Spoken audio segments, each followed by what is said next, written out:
When is there going to be a Commodore Amiga Ultimate? Well, the entire community is watching right now, Mike. Now's your chance. There's a world in which AmigaOS can be open sourced. What can we be excited about with all these new agreements? Should I reveal the name? Do you have plans to continue developing the AmigaOS? Who says that the floppy disk is not viable? That's a hint. They're actually going to have the A1200 at Gamescom. I'm glad you're having fun. Who owns Amiga this month? This is the way I understand it. No. The last part we will have to correct. You can clear up facts. I'd like to welcome Mike Battilana from Amiga Corporation. Mike, welcome to the stream. It's so great to have you on. Thank you, Bill. This is almost intimidating. Thank you, everyone, for being here. And I hear you have prepared some questions. I didn't know that, so I didn't see them. Just so everyone knows. And this is live, so I can't hide. And to play the devil's advocate, since you speak of legal things and lawyers, I'm always afraid we are going to get a bit of overexposure this month. So I hope we're not drifting into hype and exaggeration and so on, because I like to be factual, but I love to be here for clarity, transparency, and for all the questions. But we need to deliver facts. So this is the number one priority, of course. That makes a lot of sense, Mike, because there's so much confusion. Like, let's just talk about the facts and leave all the speculation. Who cares about the speculation? Like today, hopefully what people get out of today is you can clear up facts so we know what's true. And then obviously, I haven't seen all the questions myself. I mean, people are going to be asking them live. So that's the exciting part. There may be questions that you can't answer. That's totally fine. If you can't answer it, totally cool. We'll ask them, and if you're not in a place to answer, it's no problem at all. You'll give us the information that you can, right? I enjoy the conversation and some cold water if there's. I'm happy about it as well, yes. I like to talk in simple terms, so I'd like to let you know what I understand in simple terms. And you let me know if we're on the right track here. This is the way I understand it. So you're in charge of Amiga Corporation, and you just signed two agreements. One agreement with Hyperion and one agreement with the new Commodore. That's Christian Simpson's Commodore. The agreement with Hyperion says that you're going to take over all things 68K. So Hyperion, they make Amiga OS 4. They did OS 3.2, which is awesome, and they have an upcoming OS 3.3 that is coming out. They're still going to do that. They're still going to deliver 3.3, and they're going to support 3.3 and 3.2 until December 31st, 2027, at which point it gets transferred over to you, Amiga Corporation. And Amiga Corporation still has, all like Amiga OS 3.1 and before.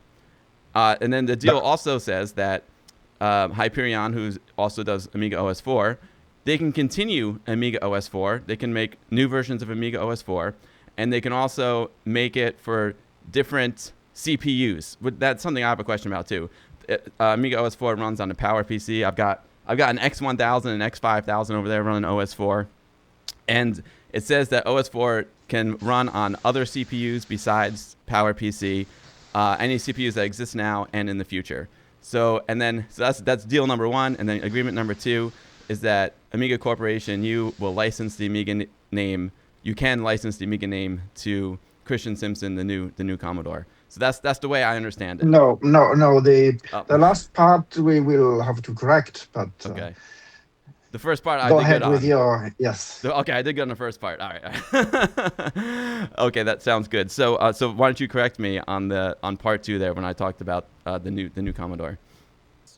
So okay, what you described is perfect. What we agreed with Hyperion is not cast in stone. In order to have a smooth transition and integration of our efforts, we will use all the time we have available, starting now. It doesn't have to start, on December 31st, 2027, and then nobody's ready. And even the dates, if we agree with Hyperion that it has to be something different, it can be sooner, later, whatever. So our priority is to maintain quality and continuity and to not disrupt. And the part about OS 4, is just a clarification and confirmation because OS4 was never disputed. So just to put it into context, this was a contract dispute about the 2009 settlement agreement. There never was an ownership dispute or issue. It was only a contract issue about who could do what, for example, on the 68K or on operating system versions outside of OS4. And this has all been clarified and confirmed. And of course, Hyperion can do any CPU with OS4 it wishes outside of the 68K. The agreement with Commodore instead has to do with the mutual recognition. As you know, we both come from the same parents in a way. Actually, it can get complicated. At the recent Kickstart show, I was reminded by a friend, Chris, that Volkswagen and Porsche actually have also a complicated relationship. So, as you know, Amiga was purchased by Commodore in 1984. And before it was an independent company, which people forgot until like the Amiga third anniversary. And then the original California team was celebrated a bit more, and we continue to do that, of course. So there have been a lot of questions, and there are a lot of different possible futures about the identity, which is in part in our memories, but in part also about the choices we decide to make about the future. Is it Commodore Amiga? Is it Amiga only? What do you do with the 8-bit systems? Because in an almost paradoxical turn of events, Amiga bought the Commodore assets, or better, it spun off the Chicken Lips and Commodore logo, after ESCOM gave that to Tulip. And what remained became an Amiga entity, holding also the 8-bit copyrights. And so that went on to Gateway and then to the other Amiga entities, which is where we take over. And so the coexistence agreement and licensing agreement with Commodore clarifies these aspects. Of course, we recognize that these logos belong to the current Commodore entity now. AMIGA'S has no role in that. However, since we also own some historical assets, all these preservation efforts going on, for example, to preserve documentation, source code, videos, manuals. There's a whole digital company from the 80s which can be preserved and should be preserved, and which is being preserved. But what do you do when, for example, in a manual there's a Commodore logo? Should you delete it? Can you keep it? So that was part of the clarification. So Amiga may continue to work on the historical assets, and we can continue to use those marks in the historical assets, for example. And Amiga is licensing the 8-bit assets to Commodore to do things like the C64 Ultimate. So these are under license from Amiga. There's no license for Amiga products right now. There's only recognition of the fact that Amiga, of course, also is Amiga and has the Amiga marks, let's say, but there's not a license for those. So anyone asking about when will there be a Commodore Amiga product, that may have to wait a little bit. Right now, the focus is on 8-bit. I think that was probably one of the top questions. When is there going to be a Commodore Amiga Ultimate, like a Commodore 64 Ultimate? So what you're saying here, there's actually, so you've licensed the Commodore 8-bit ROMs to them so they can make the Commodore 64 Ultimate, which I got one of them. They're awesome. But the Amiga ROMs have not been licensed to the new Commodore yet. At the moment, there's nothing to announce, and I know there's a lot of excitement about FPGA and also non-FPGA solutions. There are a few cores, more than 3 at the moment, I think. So people want to see products, of course. The next products that we are going to see will be the A1200 by Retro Games, and that will be the machine, which also is going to have some new features to both for the old and for the new. For example, it will have AmigaOS 3.1, it can boot into Workbench, it will have a new retargetable graphics system. It will have a lot of nice features. That's awesome. I know because you've worked with Retro Games in the past, right? For like the C64. You worked with them, and you worked with them for the A500 Mini, right? When That's you correct. so you have a long relationship with them, and I know a lot of folks are super excited about the A1200. I know one of my favorite things about like the A500 Mini and all those systems from retro games is the lack of friction. Like you can just turn it on and boom, you're going with your Commodore 64, turn on your A500 Mini, you're in an Amiga world right away. It's just easy, plug and play. Yes. I think that's a really cool feature. So you're saying that the A1200 you can boot right into Workbench. That sounds cool. Yes, you can do that, and there's been a lot of attention to detail, like things like latency or the touch it, the feel of the actual keys, and everything is millimeter accurate, so it really feels like the original. It will be a great machine also for hacking and tinkering. The things you can attach, they will be exciting. I think it's going to be a great machine at a good price point, and so it will have a bright future. It will be an interesting development. And you're And saying, December is a great season. Yeah. yeah, perfect. You'll make it for Christmas, which is good. That's been a problem with Amiga in the It past. looks like it. Yeah, you know, retro games have had some challenges also with the A500 Mini, which you mentioned. It had at the time it had the Suez Canal disruption, and some again there were supply chain issues already then, and now this year memory prices exploded. So I hope everything will be smooth, but it looks like it. And either way, December, in my opinion, is much better than June. So Yeah, it'll be a great Christmas present or holiday present for folks. And you said it will come with Workbench 3.1, the classic Workbench 3.1. yes, with some additions, there's going to be a control app to control some system settings, as well RTG, which is tied into their graphics stack. So they did their own low-level integration with the chip that this hardware has, and we can control the overscan in the RTG just like you could on a normal PAL NTSC Amiga. This is also something that hasn't existed as far as I know yet.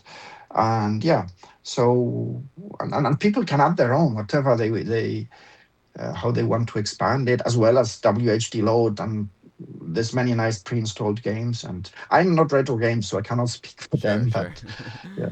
No, I totally understand, but it's good to hear this information. It's good. I don't know, I'm sure you know about it, but in my Amiga news section, I saw a post from Retro Games saying that they're actually going to have the A1200 at Gamescom in Germany. Have you heard that? Looks like it, yes. So I will be there in 2 weeks from now, and we'll see. I saw a mock-up, something last year already, yes. And Based on the post, it so sounded like the actual one or a actual working one will be there. Well, I guess we'll see. But that's what the post we'll seemed see. like. So our development environment for the work we did is based on Raspberry Pi, and we have a custom version of the software for that. And but I hear that the real thing is absolutely like the original, and that's one of the beautiful things about it. So one more thing about that. I guess it's going to be more capable. It's a more powerful system than the A500 Mini. I cannot say anything about the specs because I don't have the official specs. So I suppose yes, but I cannot tell you anything about that. Okay, cool, no problem. So, getting back to all of the legal issues. So, I guess folks have always been, like frustrated because they want to see like great things for the Amiga. What do all these new agreements like? What do they mean for the Amiga community? Like, what can we be excited about with all these new agreements being worked out? Well, everything and nothing. The Amiga community has been so great in moving forward in spite of what happened in the past few years. And so one has to be really careful not to do any damage and hurt the grassroots movement, which in part prospered also during Amiga being locked in these ugly situations. So it means, in my opinion, that an up-to-date AmigaOS has the potential to reach all of the licensed platforms. I think an AmigaOS 3 upgrade at some point should be completely free. That's the way to reach everyone. It should replace 3.5, 3.9, 3.14. So all of these, and there should be unity also in third party, license products. At some point, entities like Retro Games and Amiga Forever, or if you want a common baseline, you should cover all possible licensees, as well as with a free upgrade, all of those who are using something old and prefer to update themselves. And then this enables future AmigaOS 3 developments with more ease, I think. So in order to replace 3.9 and others, of course, this means integrating some features that are not there, and some features that are there now, we will have to discuss also with Hyperion how to best keep, if not replace. But that's the work we have ahead until the end of 2027, right? As you said. Clarity also means that people know how to license. I mean, companies, OEMs, they know that they can work on projects.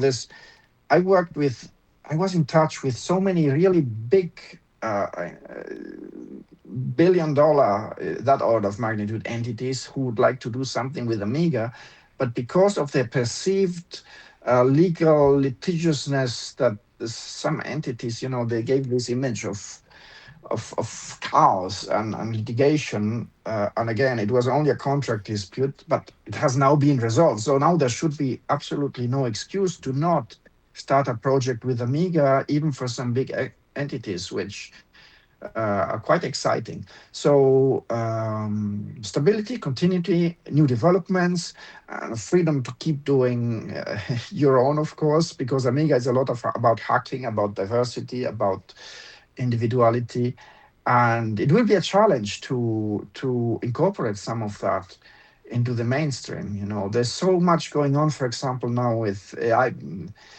projects. There's so many new developments. Like the other day, you saw a dual TCP/IP V4 and V6 stack, and there's another two in the works, I hear. And yeah, even on re-implementations, how you do that at the low level. There's new way of designing the FPGAs and other hardware. So good times ahead, I think. There's clarity that and peace, and if we can restore some beauty, that would be a thing. A few years ago at an Amiga event in Germany, I said, even if we can't be big, at least we should be beautiful with grace, like a small bonsai, and maybe we can grow together. And this was important. The clarity we have with these agreements is important. And next steps will be facts, I hope. We have a lot of meetings and discussions planned also over the next few weeks. And maybe we can announce more, but the announcements will come after there are some facts. Good. I'm a facts guy. I like facts. So all the Amiga licenses are basically under like one roof now, Amiga Corporation. Is that correct? Yes, that's correct. That's fantastic. Yeah, and you said something that I've been thinking about too, because it's all these years we had a joke way back in the day in Westchester Amiga User Group.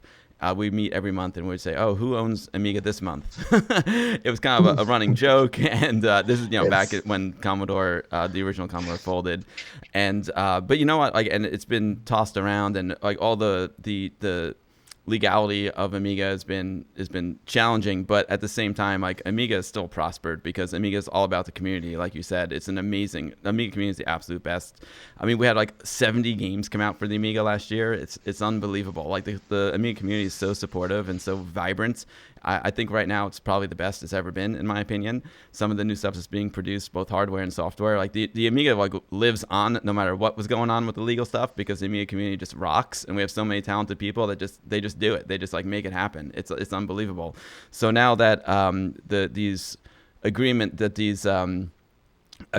have been clarified, like you said, maybe they won't scare other folks away from getting involved in the Amiga community, because Amiga's hot right now. It's hot. Like I know. Go ahead. Yeah, sorry, yes, a slight delay. Yes, Amiga is hot, and can we keep it hot? We're preparing for Amiga 50 now. Of course, you joke about who owns Amiga this month, but over 50 years, it's obvious that there's been some generational change. So I don't know if the changes are too many, not enough, or just right. Um, but you also mentioned new content being created, new games. For example, right now it's a challenge to allow these developers to reach all of these content platforms. So not only should there be, in my opinion, the same baseline OS, but also standard ways, uh, also in a quality agreement with the licensees, with the OEMs, for that content, let's say a new game, to be playable in an emulation, in a retro game system, in a system by the Blaze Entertainment or Unstream doing streaming. Uh, Once you buy a game, or you get it on Aminet or whatever, it should be easy to move it across your Amiga devices. So that will be another thing to simplify, I think. You mentioned, all the other Amiga OSs. You're talking about 3.2, the upcoming 3.3, and I give like Hyperion credit because I was really excited. I love the new OSs. I love the 3.14 update, the 3.2, and I'm really, really excited for 3.3. When it comes over to Amiga Corporation in, perhaps in 2028, um, do you have plans to continue developing the Amiga OS Workbench, like 3.3 or Well, 3.4? I give credit to the developers. And, when Olaf and Marcus contacted me and I was still wearing the Cloanto hat at Amiga 30 in Germany, they said, we would like to do something new on top of AmigaOS 3.1, some improvements and so on. That started a very slow process of discussing with Amiga Inc. under Bill McEwen at the time, with Hyperion, how it could be done. And then, in an ugly turn of events, things unfolded in a disruptive way, and which now is resolved. But I think it should have been resolved back then. It might have been resolved back then. We always were erring on the side of caution and waiting until there were agreements. I hope we can heal and find reconciliation where needed. We are in touch. I'm in touch, and my colleagues are in touch with some of the developers already now as we speak. Um, there have been some untrue, when there's a propaganda in a tense situation, also in these echo chambers of online forums, things get distorted easily. And if you don't talk to the actual people and hear what they have to say, what their point of view is, it can continue that way. So I feel, I know that there is some healing needed. Absolutely. We are not going to wait until the end of 2027 to answer your question to pick up or continue that. I mean, there are contractual obligations, and these are one thing, but there are also human aspects, which I hope, well, they already started and will continue. So I hope that there can be a transition and a collaboration that is as constructive as possible, also fulfilling some of the wishes that could not be fulfilled by many developers themselves, like reaching a broader audience and not having these accusations of is it legal or not. So now, for example, on that there's total clarity. And if you have the possibility of doing a free upgrade, which we would do without hesitation, that also is going to reach a broader audience. And of course, if there will be a boxed version, the resellers, the few Amiga resellers that still exist, they have to keep their margin. But we don't want to profit on something with the upgrades where the developers didn't want any money, for example. And likewise, if we can broaden the platform by applying that to our existing agreements so that the base becomes even broader for the content developers, I mean, games and so on, it can only be win-win-win. I think it's the satisfaction of seeing your work on more systems and the ability as a game developer or as a application developer to have a simpler system where you know it will work. And yeah, we are working on some tools also to have it easier to install some dependencies, but that's in development. I like So I was saying I like for me. I'm a big lack of friction guy. I like things to be as easy as possible. So I got, for example, I know some folks. Whoops, sorry there, Mike. I know some folks will come to me and they ask me like, "Oh, I've always been interested in Amiga, or I used to have one. Back when I was a kid, I want to get back into it." And how do I get into it? And I'm like, man, it's kind of tricky because you can like download this cool emulator, but then you have to go find the ROMs. And one of the things I would point them to is Amiga Forever by Calianto. I think this is a great package. Do you and you are Calianto, but you were saying that that's changing now. Can you just tell me a little bit about where Calianto sits with the new Amiga Corporation? well, they're independent companies. Um, I started in the 80s as a software developer with Cloanto, and that allowed us to have a good relationship with Amiga companies. At the end, our software was bundled with every Amiga sold. And so we had good years as well as very bad years when everything collapsed. Um, my pleasure and my mistake, who knows, I will never know, was that in the mid 90s, when Cloanto already had diversified out of necessity into B2B, because for software developers, it wasn't easy at all to keep doing Amiga software. For hardware developers, maybe it was a bit easier to replace what no longer was there from the Commodore companies. But so we diversified into B2B and currency solutions and boring software for Windows. But it was also an emerging period for emulation, also an ugly period for emulation, because emulation was by some console companies being associated to piracy. And you saw police raids and other ugly things happening. So we used our existing good relationship with the Amiga entities um, to do an official and legal emulation. And in a way, this helped emulation prosper also in our Amiga world, I think. Then we got closer again to the estate of the late Dr. Penticuri, who passed away in 2009. You may remember that year when also Hyperion and Amiga settled, where Amiga was in a very difficult situation after Dr. Kuri passed away. He was the main financing source behind Amiga, and his estate then kept the majority. And they were tired of these legal attacks. They flared up again in 2018, and they were tired, and that pushed us closer. We offered our help. At the time, I was still with Cloanto, doing also Amiga things. We offered our help, and that brought us closer, leading to the 2019 acquisition, which became the new Amiga Corporation. So, um, for a while, I have been wearing two hats in the Amiga, the way also I'm presenting myself here or at Amiga events, maybe. However, now I need to reposition that, not saying reneging our Amiga past as Cloanto, but Amiga is totally independent. It has its own, you know, developers, its own tools, its own completely independent IP, of course, separate ownership, separate revenue streams. They operate at arm's length.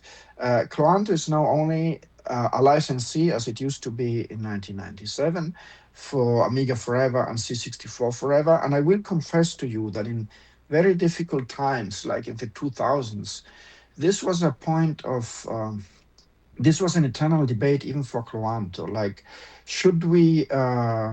Why are we giving so much attention to these Amiga things when we are more profitable with a B2B side, and when these are now difficult times. Now times improved, and we kept subsidizing, let's say, our Amiga work with our B2B side.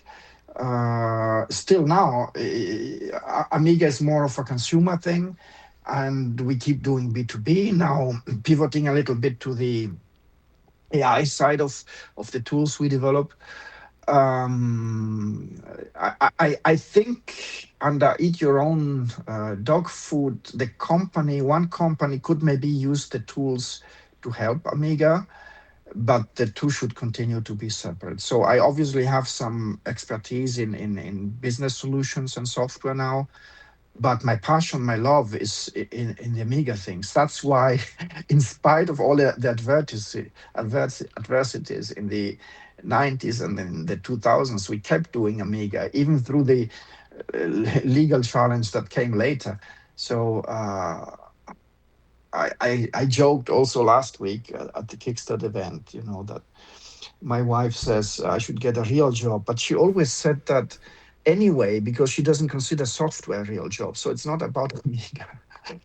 Um, yes, so the two companies are independent to answer your question, and I think the copyrights that Quanto held, and it held them only to do the proper things with the good relationship it had. It was able to hold them for a while. They've now moved on to Amiga, and that's where they should be, in my opinion. Got it. So it's Amiga has 100% of everything as far as the ownership is concerned. Got it. So Amiga has all the ROMs, like the Kickstart ROMs we used to get from Amiga Forever, are now with Amiga Corporation. Like they were with Amiga Inc. before, yes, Got it. Got it. and briefly with Cloanto during a transition phase. This is now over. Excellent, excellent. My wife sometimes tells me, well, no, I don't tell myself. I tell myself sometimes I should get a real job. I know the feeling. She's supportive and all, but sometimes I'm like, because I'm in the arts, so it's a little bit crazy. But okay, so that answers a lot of questions for me. I mean, I have a lot of questions for you. I could go on and on. I'm very interested. You Go know what would be on. cool? You know what would be cool? Well, I want to get to the audience questions, but it'd be like really, again, I'm a guy who likes things like super, super easy. It'd be really cool if there was like a website where people could download the ROMs, like let's just say you downloaded like your favorite emulator and then boom, you could just download the ROMs really easily. Obviously, paying for them, whatever, boom, download them, and then you're emulating. I love things that are easy for people to get into, like getting the A1200. Like I'm going to recommend that system to a lot of people who want to get into Amiga. Get the A1200, turn it on, and boom, they're in Amiga. I love easy because a lot of people come to me like in the past and they're like, I want to emulate an Amiga, and I'm like, oh man, it's like there's some friction there. Now it sounds like it's going to be a bit smoother We get there. potentially. So Yeah, iOS and Android, and this has to integrate, however, with the way to access your content. I, I, I don't want to say, I like offline, I like anonymity. I'm not saying that now people should have an account in order to manage their content, but there should be ways. If you have an Android tablet, an iOS phone, or whatever, you want to play your Amiga games there, and you bought them once, shouldn't they synchronize in some way? Maybe it's just a possibility. But if you like it easy, I like it easy as well. So, and right now you cannot even. So I had a conversation with Apple multiple times. We sat in a room with the top people are familiar with these issues. Apple, and now the EU regulations helped ease a bit of that. But Apple had a problem with emulation. It had a problem with open source. And so I don't know if you remember the case with the VLC media player, which had to be removed because it was under the GPL2, and one of the contributors complained, which is all that it takes because Apple requires a fee in order to use the developer tools, and that by itself is incompatible with using with the GPL2 license, or at least that was an interpretation. If somebody brings it up, it can get ugly. So and then they have a problem, third thing, with adding your own content. You can add PDF or MP3s, but you cannot easily add your games. So we have to deal with these issues when we are into the Apple ecosystems.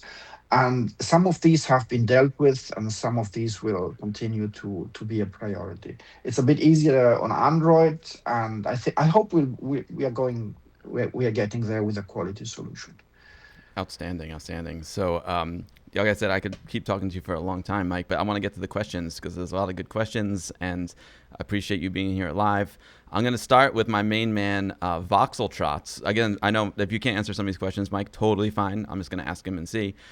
He said, there seemed to be a mention of a free version of Amiga OS, like 3.10 or something like that, in the press releases. Can we assume that they'll will be free for folks who have bought Amiga forever or free to the public? There will be free upgrades in my, so this is a bit speculative, but the idea that I expressed, and I already expressed it before this settlement agreement. So it shouldn't come as a surprise if you look at some of the old speeches, for example. There should be free upgrades in order to replace a properly licensed 3.5, 3.9, 3.14 or whatever. Yes. So, but also there should be no technical reason to still prefer one or the other. So we need to look at the reasons why some people still prefer 3.9 something. Is it TCP/IP? Is it something else, for example? Or is it just because in the perception of the people, and we all like it simple, 3.9 is just a number that is higher than 3.14. I mean, I understand it, you understand it, but normal people don't understand that 3.14 is newer than 3.9. It's So the very next one confusing. should, in my opinion, the next one should be, and we had this conversation, 3.10, or we can do a year numbering like Ubuntu or Apple do, 3.26 or 3.27. And I think that's a way we can discuss and use in the future. Well, you answered his next question because he was asking about the numbering system and how you can number the new versions to make it a little more understanding, a little more clear. Yeah. Yeah, so that makes sense. I think doing the year could be a really good idea. Because I know when we're talking about Mac, when they did, OS 10, everyone just called it OS X, and then it got kind of dicey because everyone just called it OS X, but even though there were new versions, We did that too. I mean, Quanto had this 3X in Amiga forever, but that too is something that needs to be replaced.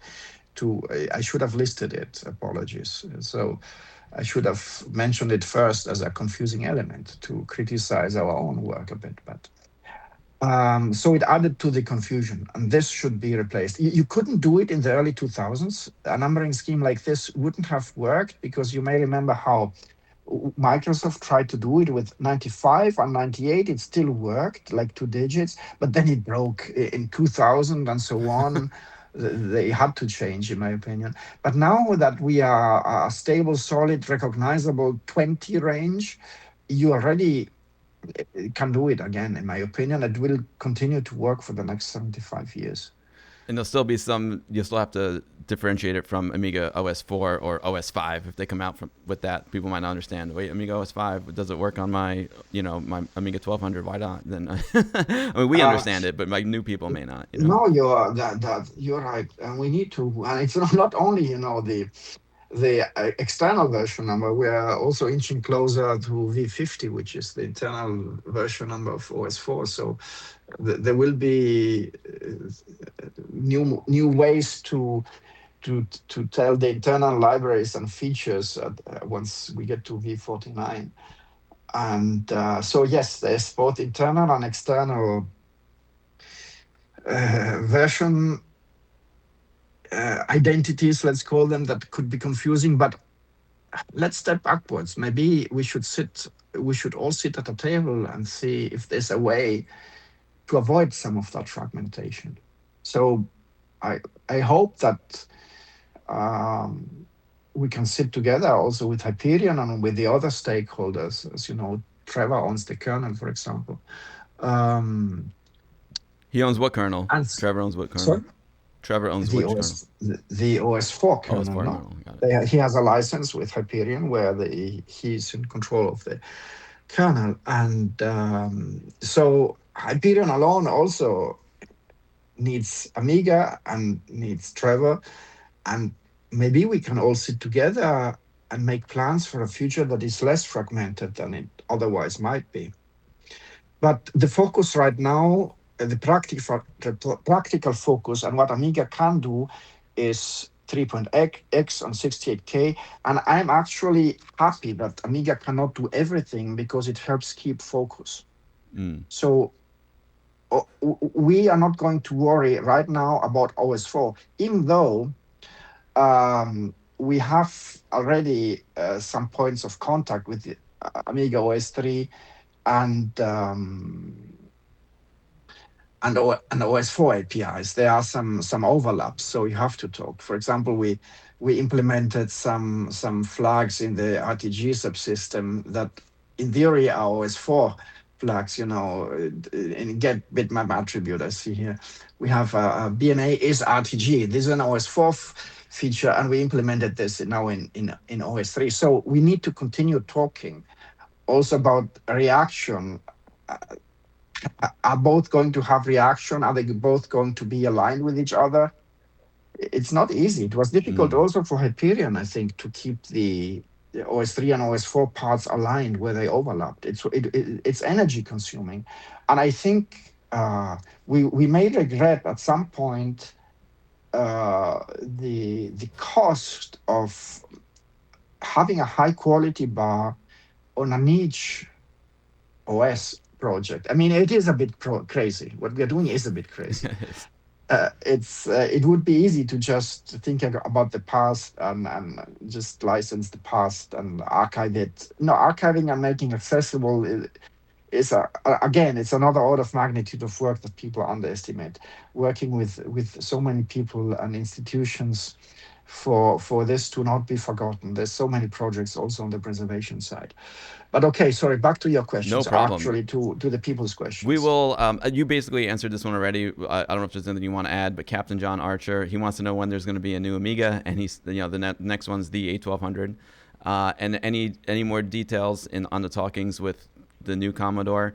And what I learned today is that they have the license for the 8-bit stuff, but they don't have an Amiga license yet. Is there anything else you'd like to add to that? Well, I said there's nothing we can announce, and we had a great team building experience, if I may say so, early May, and we spent 3 days together, our team and their team.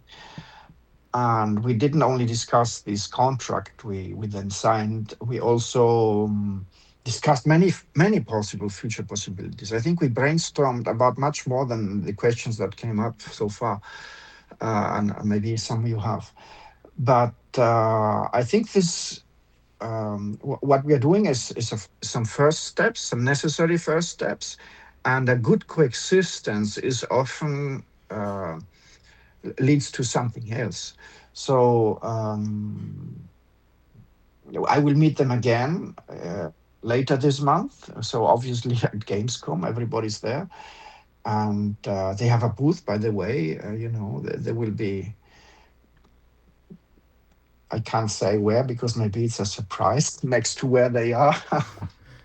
I don't know if this has already transpired, but I think it will be a funny placement. It'd be funny At if the they're right booth. there next to the A1200. That'd be Who funny. knows? That'd be funny. Who knows? I wish I could go. Gamescom looks awesome. But okay, that's cool. Thanks, Mike. No, I've just always been thinking it's something that's been crossing my mind. I'm a big fan of the C64 Ultimate, and I think they took away a lot of friction. I know all the elements of the Commodore 64 Ultimate already existed, but the way they packaged it and put it all together and made it easy for people just to buy it all in one gulp, I thought it was awesome. I think it's a great product. So everyone's already thinking what could they do with Amiga, because it's easier with the Commodore 64. The Commodore 64 is an easier machine to do that with, and like I said, those pieces, the cases, the Commodore, the Ultimate Commodore 64, and the keycaps, they all existed already. But now, with Amiga, Amiga's Amiga's not one computer. Amiga's actually many computers. It's hard. So luckily, yes, of course, the 8-bit OS is easier to deal with, and Gideon's work was almost perfect already. So it was, in a way, maybe low-hanging fruit. Oops.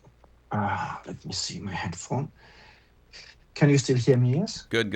Okay. So on the Amiga, it would require a bit more operating system work, and of course the hardware is more complex also to implement. There's also this big debate: should it be FPGA, should it be ARM, should it be something else under the hood? The purists often claim that, and maybe they're right, but FPGA is the way to go because it's the perfect emulation, but it's not. Our way of emulating the Amiga and FPGA is not a low-level exact replica of the Amiga. It is two reinterpretation. So if an ARM-based emulation is cycle exact and you cannot distinguish it, which one is really real? It's you should put them side by side, and maybe like we used to do in the 90s when people were skeptical about emulation. Yes, I think an Amiga-based systems is a bit more complex. I think we are getting there also with our RTG work, because all of these devices, once you attach them to a TV, I think you want more than PAL and NTSC. So right now our RTG handles up to 8K. Of course, in 8K the icons are very, very small, but we had to solve some issues like divisions by zero, just because 8K is so much for an Amiga. And it's fun. It's fun. It's crazy and fun. And 8K we'll get Amiga, there. We'll Amiga get and there. 8K. I don't. That's nuts. I'm just gonna keep. We have so many questions. I'm just gonna keep pushing along. I like to ask follow-ups, but we're gonna keep pushing along. Jake the dog, who's holding things down in chat, copying the questions and putting them into my Discord. I appreciate that, Jake. He's got a question. Are there any projects that you want to pursue over the past several years that's been blocked, but now you can pursue thanks to the new agreements? Yes. Yes. So it was really sad. I can make an example without naming them. A very, very large public company. I was there with the CEO, who was a long time Amiga user. And you know, I'm quite often in the Bay Area in the US, and my sister lives there in Palo Alto. And there's a lot of people who had success in the work they did. And they are former Amiga users. And so one gentleman lined out some ideas for a product, high volume product, and he said we cannot touch it until this situation. So yes, it's just, also some people who helped us in the recent challenging years, they did not want to be uh, named or mentioned in the context of this ugliness that came up in the recent years. And even for me, these haven't been easy years. I will remember them for my children, not for the impossible disputes that even I know. I don't know how we got there to the point of solving them now, but I'm very grateful that in some way we overcame them. So yes, the answer is yes. There are many, not having the risk or perception of something ugly attached to Amiga. That is a great thing. That is, again, and it allows people to talk about things that they wouldn't before. I'm talking about big companies now, Right. and people who are well known and maybe didn't want to be associated to this. Now that the agreements are in place, it's a less scary, litigious world to get Yes, but it into. shouldn't at all. So you should. We can have a long call about this, and it would be inappropriate for it to be public, but there should be an analysis on the psychological and the financial aspects of the motives. Uh, what led some people to fund the litigation? Uh, why why is negativity so much more successful than positivity in online forums? Did the algorithm work against Amiga in a way?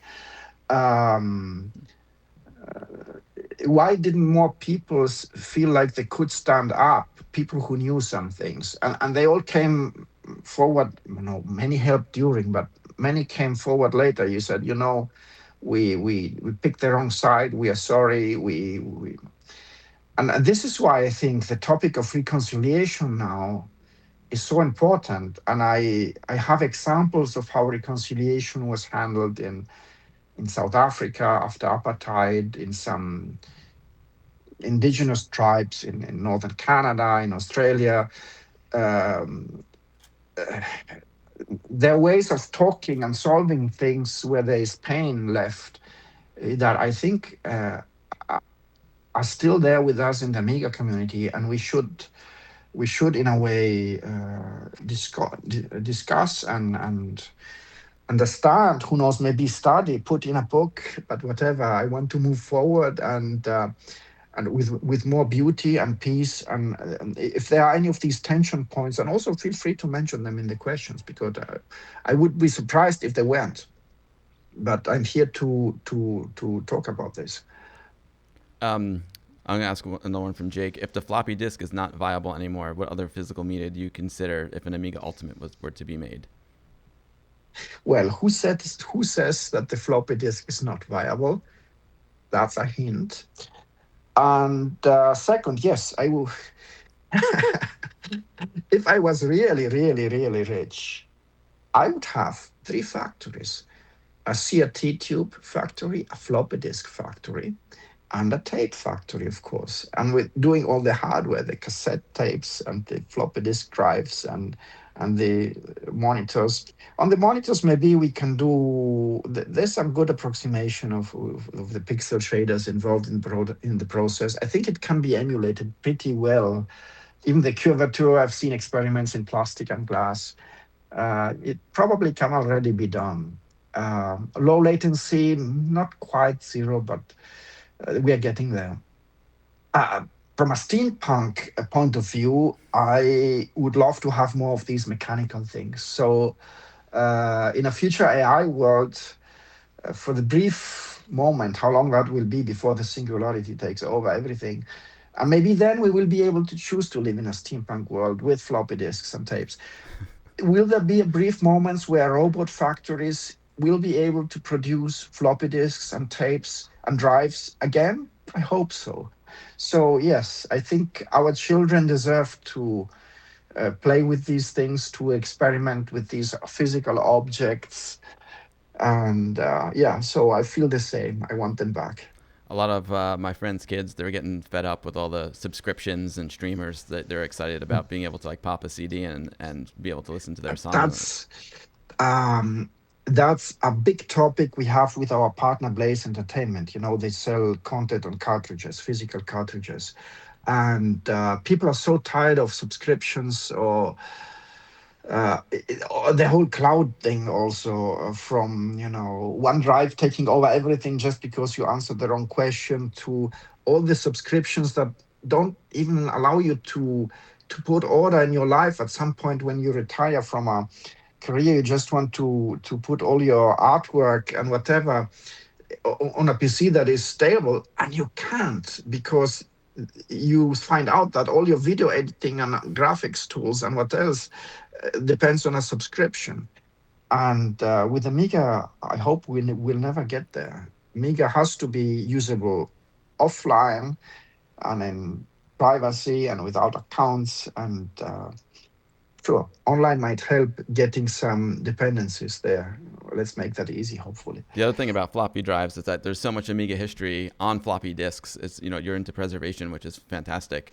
It'd be important to be able to read and preserve those disks. So I think floppies are cool for that reason as well. Yeah. Um, Yes. all right. So Jake, he already talked a lot about the new Commodore, and he's meeting with Perry. They had good team building experiences, and things are moving forward there. So I hope that answers that question that you had. If not, you can ask it again. I'm just going down a list here, Mike. So it might be a little bit. The topics may be a little random. M Nemo is asking, are Amiga and Cliento your main job or a side thing? No, they are my main job. Absolutely. And already that's one hub too much, I think.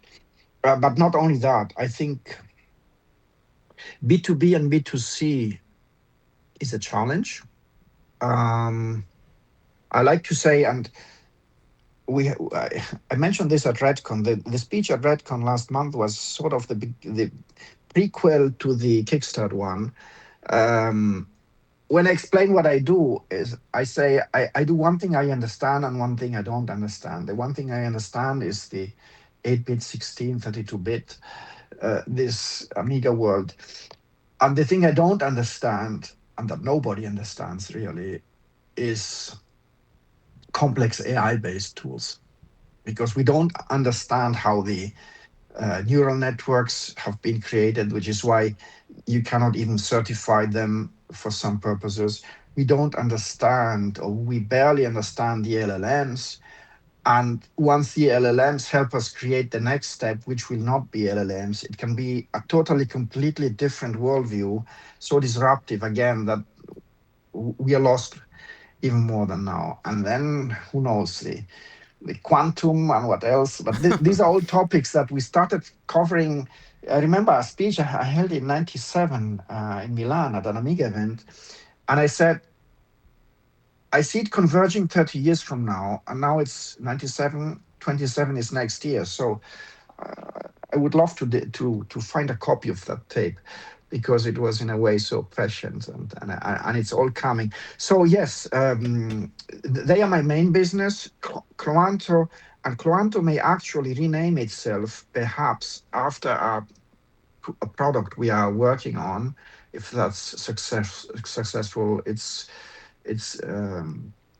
has to do with AI, but it doesn't follow some of the hype trends. But it aims to put you more in control of the tools and your knowledge again. So it wants to show what I said, that I too care about being in control of your information and the tools that are going to access this information, and where you spend the money if you want to spend it on non-free models.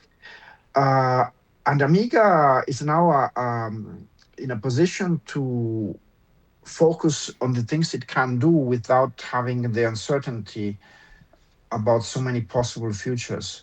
And so we have a great team that is growing with Amiga, because there's so much passion about it. As I said, the other B2B things are more boring. It's crazy. We do about the same level of innovation and work, but the support requests on the B2B side function, and they are easy to solve.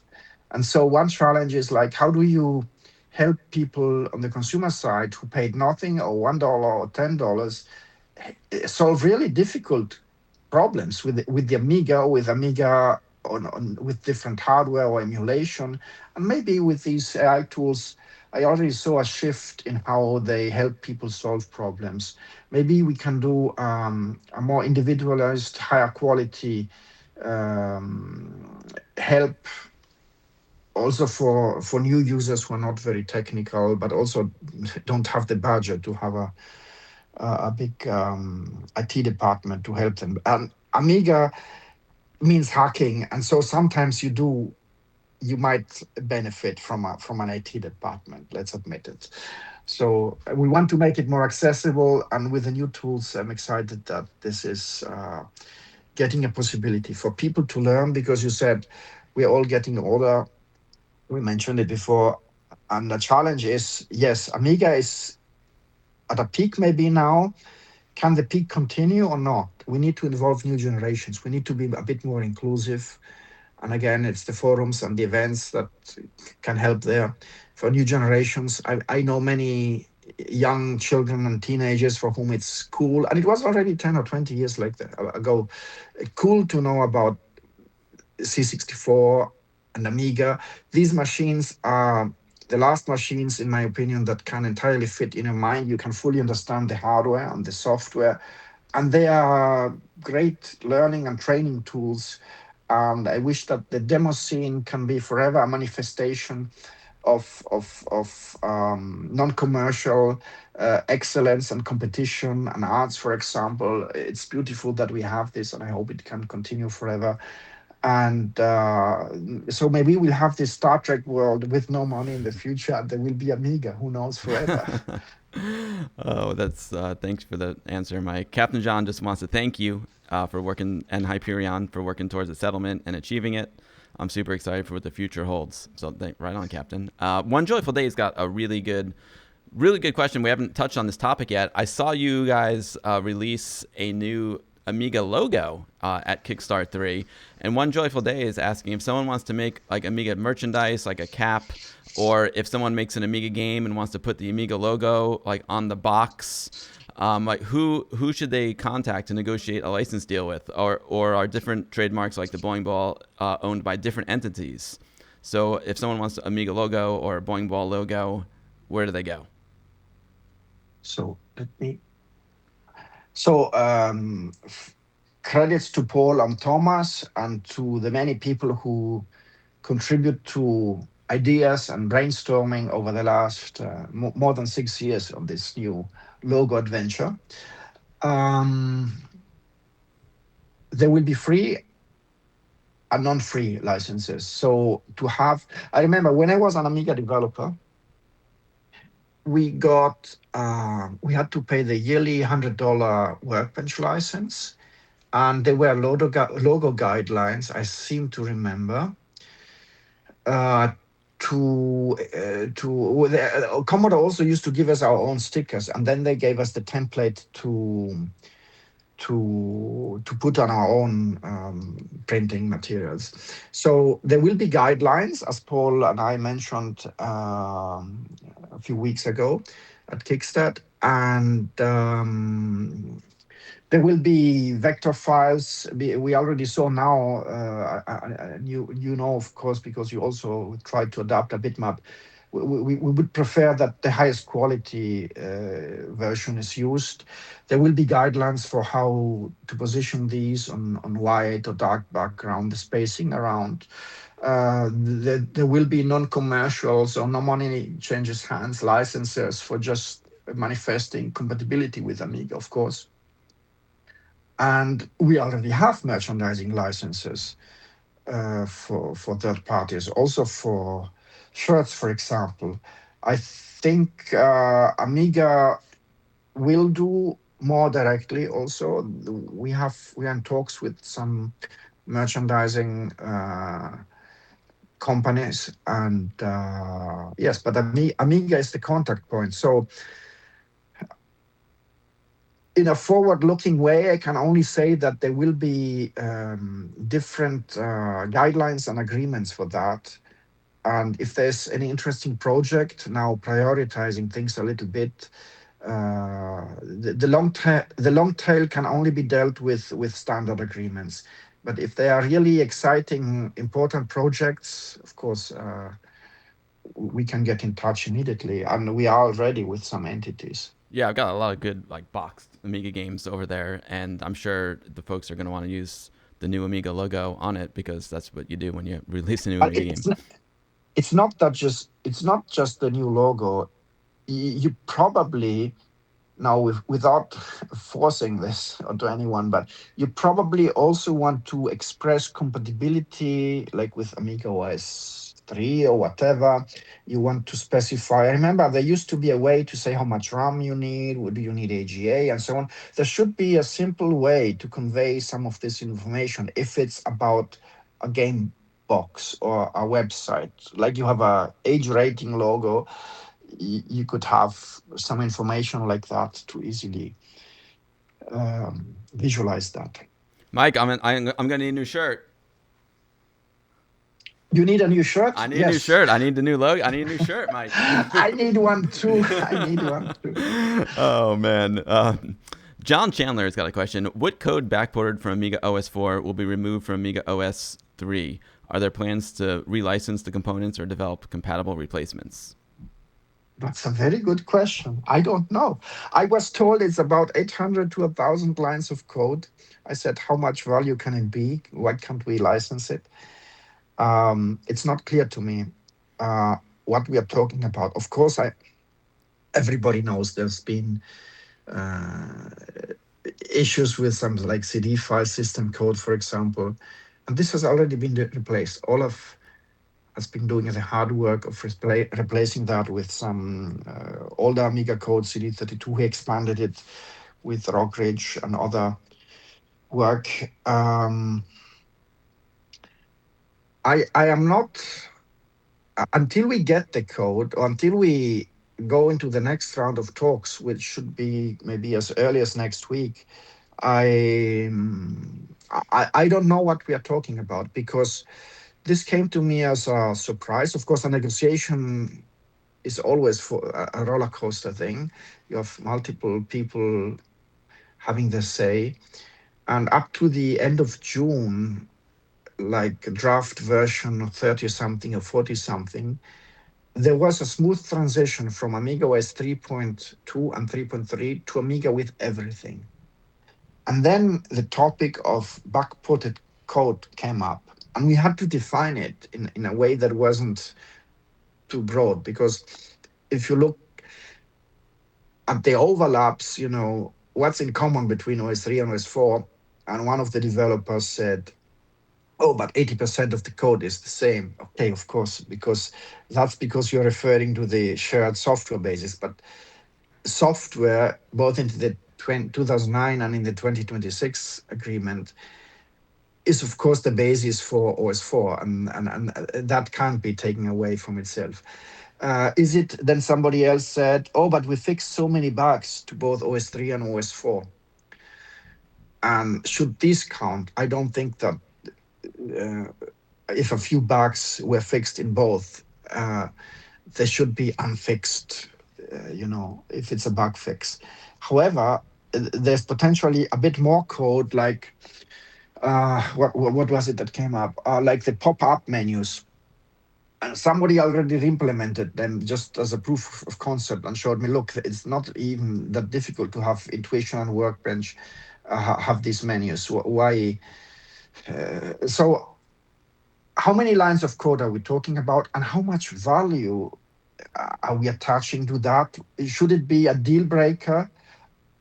I don't think so personally, but I respect that the agreement is what it is. It may be that we have to rewrite some things, but I don't think these will be many. If, as I was told, it's only about 800 to 1,000 lines of code, uh, let's see what it is.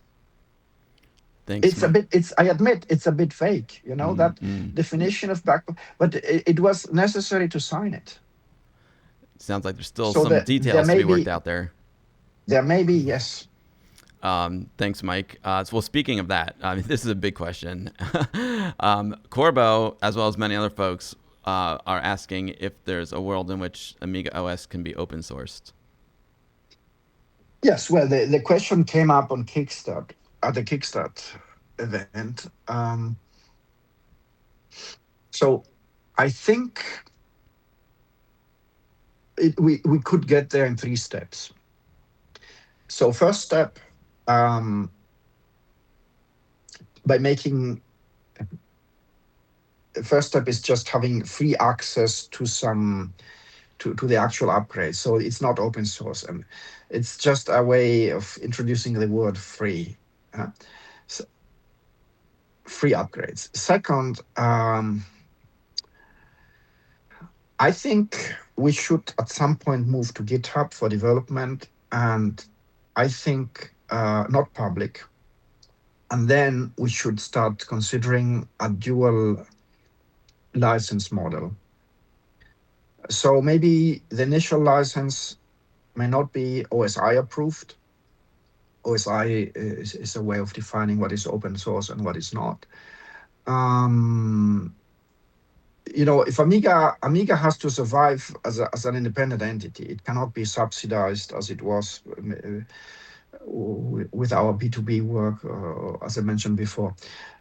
So I think like the Apache license, which is OSI, the free license cannot license trademarks, for example. Um, there have been in the past examples, often with disputes. Like you remember the MariaDB? It was a database code that used a double license, where a dual license, where the formally open license didn't allow for commercial use. So would it be acceptable to have something like that at an initial stage, like you with one of the two license, you you're free to use it for your own use. You're free as a developer user to hack with it, to use it as a free upgrade on your own system, or no already licensed existing systems.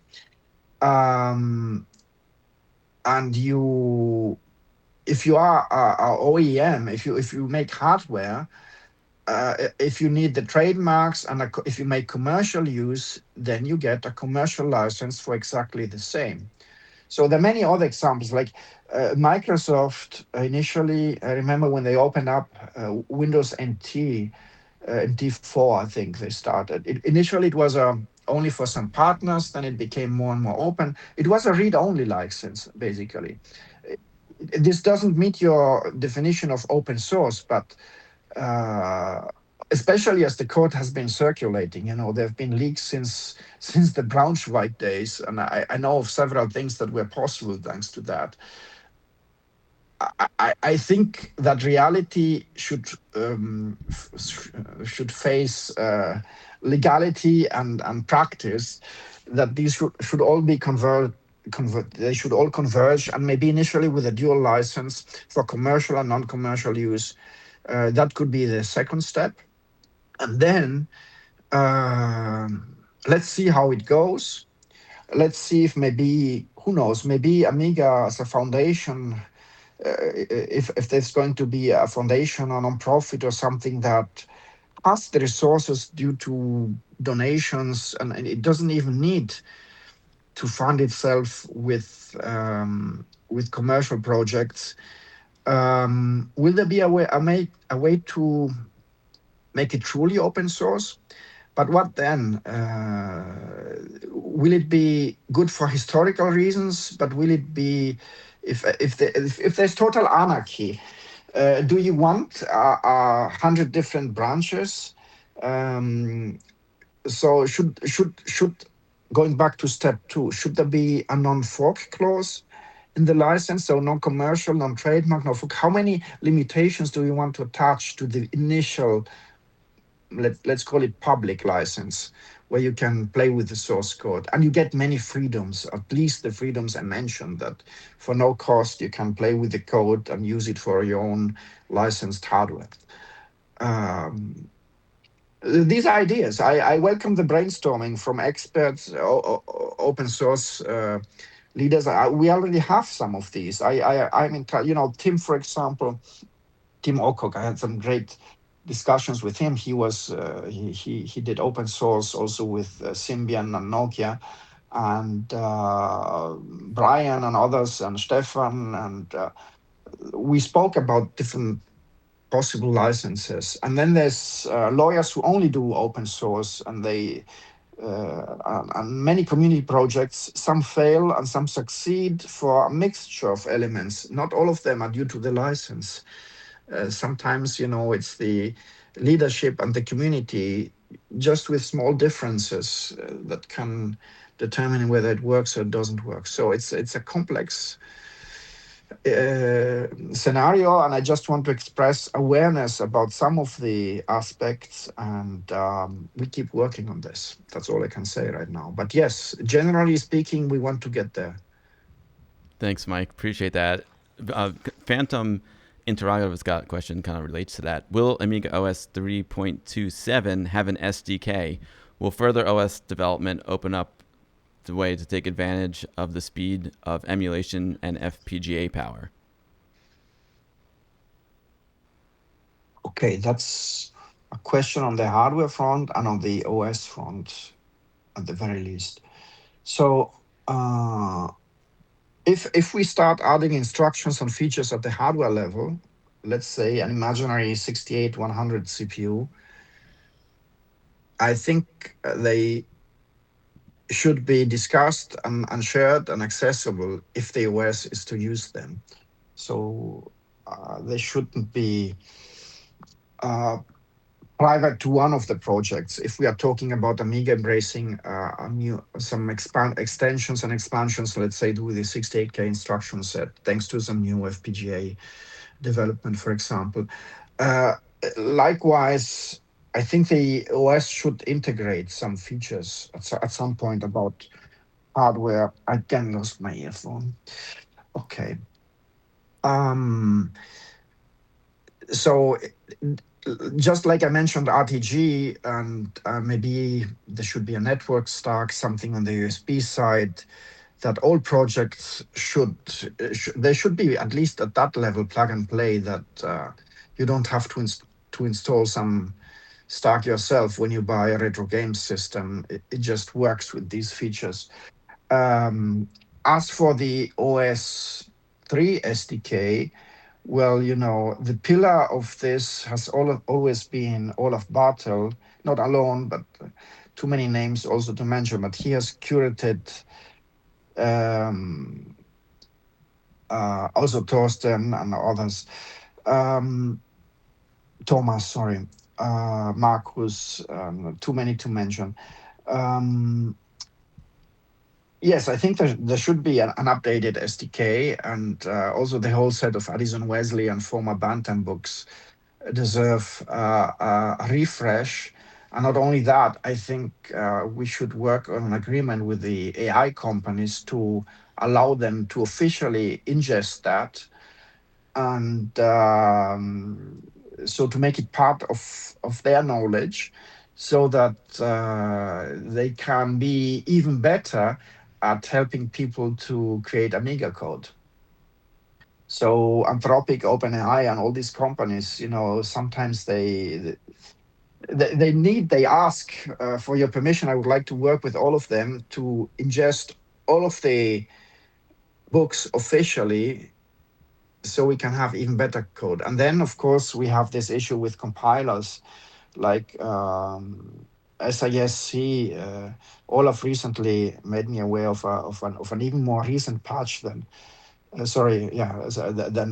the one we were using. What is it, 359 maybe? Oh no, yeah. And maybe we should get in touch with the SAS Corporation, or decide how to work with the GCC developers even closer, so that even the Green Hills compiler on the Sun still produces some quite compact code, which was preferred by the Amiga companies when they already were able to build AmigaOS and the ROMs, even with SISC and ArtStack-C. So we need to work also on the tools, not just on the SDK. There should be an easy environment, Visual Studio extensions, integration, if you want that, AI tool, Claude Code, whatever. They should know Amiga much better, and be able to tell the user more explicitly. If you ask, ChatGPT or Claude or one of these tools, but how do you know? Do you have access to the manuals? And to say, no, don't worry. So why not make it official? Right. That's This funny. is the way you program now. This is how you learn. I remember when there was a new compiler version back in the 80s, and you didn't know, you had to work your way yourself to. And there's a beauty in the journey, of course, as they say, until it shines. But why not integrate properly with the modern tools too? You can always choose to switch the internet off and work offline if you wish. I got. So yes, SDK is important, and it will be in the discussion also with Olaf in the next few days. Thanks, Mike. I have two. I'll give you some easy ones because we've got some thick ones too. Modem, my man Modem, is inviting you to Passione Amiga Day in Umbria, Central Italy on the 6th of September. So Modem's inviting you. It sounds delightful. I wish I could be there too, Modem. Captain John's asking, is there a possibility that the A1200 could be renamed the Amiga 1200 now? Well, so Passione Amiga Day is in early September, the first weekend of September. Then there's Pianeta Amiga, which is a few weeks after that. I committed to attending Pianeta Amiga. But it's strange for me to get to that beautiful region, which is not so far from Rome. It's not as easy as getting to a German or British event. Because you live in Italy. Well, but I am at the northeast. I am in a village on the border with Slovenia and Austria. Wow. And so, yes, Trieste airport is half an hour for me. And we have Venice and Ljubljana and Klagenfurt. But they don't go to there. Everybody goes to London and Frankfurt and Munich. Nobody goes to so, okay, I can take a 7-hour train ride to get there or drive there. But it falls on a weekend where the schools are still closed and maybe we have a family vacation. So Passion Amiga is on my list. Uh, I should remind one of the people who invited me that they thought maybe they can pick me up at the airport in Rome. Who know if that works out? It's easy. Otherwise, having two events in Italy in the same month, uh, it's very Italian. And then Captain Jones, sorry, Yeah, Captain Jones. the What did Amiga he 12. ask? Yeah, he was saying it's called Yes. the So, A1200. Yeah. well, when we entered into the agreements with Hyperion in March, um, we did an agreement to facilitate the settlement. We did an agreement to allow the resuming the online sales of AmigaOS 3.2. So that's why they popped up in March or April. And then we did an agreement to allow retro games to call it an Amiga. But I cannot speak for retro games. They may call it the Amiga 1200. Yes, it's entirely in their hands. So Interesting. already, sorry, they had this choice already months ago. Whether they will or won't, I don't know. Do you think it would be? Let me ask back. Do you think it should be the Amiga 1200? If you're asking me, I say yes. People want to hear the word Amiga for sure. I think it should be. I think it might be hard. I mean, I don't know anything about this stuff, but I think it might be hard because they probably already made the box and the Yeah, case and all that stuff. It seems like it's a little absolutely. bit late in the game, but it would be rad if it was called the Amiga 1200. It would people would recognize it a lot faster than the A1200. So I don't know. Like your average person's not going to know what the A1200 is, but the average person might hear the word Amiga and be like, "Oh, Amiga, yeah, that computer." so it may seem strange to some. I know we have a friend in Norway who always makes very nice posts and who got upset because he said around 2016 or 17 or 15, I don't remember exactly. He wanted to know something about retro games. What are they going to do and when? And he thought it was his idea, but so many people have the same idea, and execution really is the problem, not ideas. So they think that I know what retro games is going to do. I don't. Retro games are a valued partner. They did things properly. They signed into an agreement in 2016. So they do the licensing well before the product. They have an excellent team also on the legal and licensing front. They do everything proper. And only years later, sometimes after having acquired the license, as in our case, you get to know what the product will be.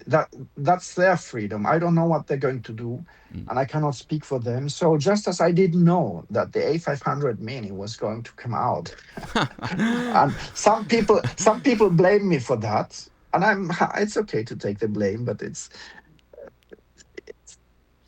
they think I planned it. No, I didn't. No, so I have zero idea about what the product exactly will be named, about the box or other details. But So it I can don't be. know. Legally, it can be. It's their thing. Yes, thanks to Hyperion having agreed in March, and thanks to the settlement, which totally clarifies that aspect. The reason why we needed the March agreement is that under the 2009 terms, Amiga could not use the name Amiga with Amiga OS unless it was like a games system. No? So, but there were entities with pre-existing rights. They were listed in Exhibit 1, and Cloanto was one of them. So Retro Games could have done it, licensing it as it did from Cloanto at the time, but it couldn't have called it an Amiga unless it was games only. But since you can boot into Workbench, it's not games only. That's why in March, as part of the, making things simpler for everyone, the Amiga parties agreed to let Hyperion sell AmigaOS 3.2 online, and Hyperion agreed to let retro games use the Amiga name. That was before the settlement. With the settlement, this agreement is no longer necessary, but the possibility remains. Thanks, Mike. Yeah, a lot of folks are like, they don't call it the Amiga 1200 because it's not a real Amiga 1200. I see that. I see that standpoint, that viewpoint as well. Totally. I was just thinking if I was them, I'd want to call it the Amiga 1200 because I think it's more Well, recognizable. and you're opening an entirely different kind of worms. Yeah. Should there be alignment on new model numbers in general? Should Amiga control that? Should it not? Should it be a grassroots thing? What the only thing I find very annoying is when somebody tries to claim an Amiga name as theirs, a historical Amiga mark as theirs. They maybe registered it somewhere, and then they send nasty letters to somebody else who also is not Amiga. None of the two sides are Amiga, and they fight each other. This is so childish. So in that case, I see the point for Amiga. Maybe it should have more of a role of maintaining an umbrella of stability and order, and letting everyone prosper. I think nobody here in the, all the exhibitors at these events you see, nobody's getting rich. We all pay out of pocket to attend these events, the hotels and the flights and what else. Our time, our passion is the motivation, and we don't do it for money. And maybe you can sustain a family with this business, and we want to enable much more of that. Amiga as a company can do that, because maintaining a family, leaving your day job without the certainty that next month the agreement can still be in place is a bit difficult. But these fights, they should stop. That's where Amiga should still intervene, I think. I mean, we were happy that the legal the big problems were over, but when there are these small childish disputes, I think uh, maybe we can have a say and help solve them. Thanks, Mike. Captain John and Jake are asking if you own the rights to OS 3.5 and 3.9, and do you have the right to use them? So these are all great questions. 3.5 and 3.9 were developed by Hagen Partner under different time limited contracts. I seem to remember that 3.5 was a 5-year contract, and it was 5 years both with Amiga, between Hagen Partner and Amiga, it was time limited, but also Hagen Partner and its developers had a time limit. It resulted in new AmigaOS code being written by Heinz Robel and Olaf Bartel, which is to this day available. It went into 3.14. If you look at much of the changelog of 3.14, it was some of their work. So that code absolutely has been retained. I am aware of some code that would be interesting to recover. I am in touch with Jürgen Hage in Wiesbaden, and I said, when this is over, which it now is, we should get in touch. And he has some big books with agreements and things from those days. And I'm in touch with developers who are very familiar with what was in there. 3.5 and 3.9 in large part were bundles with add-ons. But you're right that there are some there were some improvements that should be retained, and it will be important to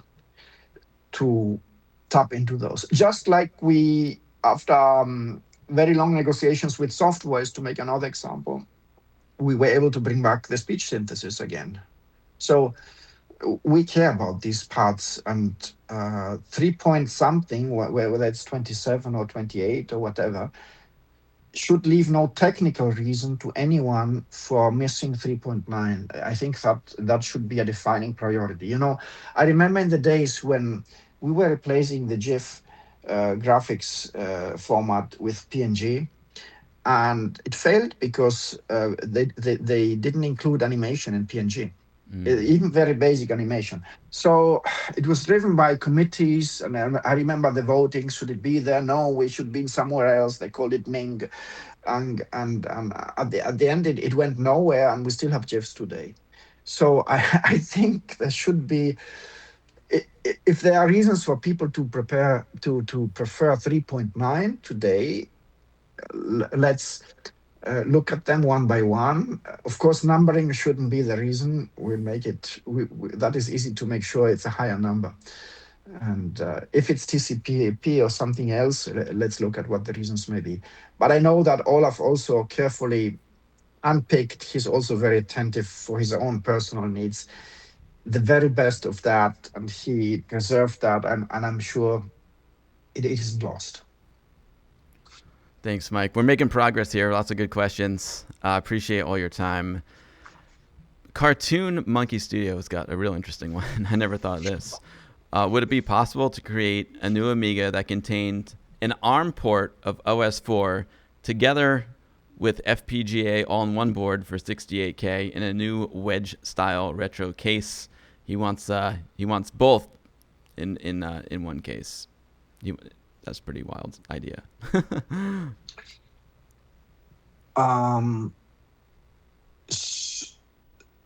So ARM with FPGA. Yeah, I think he wants an ARM to run the OS4 and FPGA for the 68K all in one case.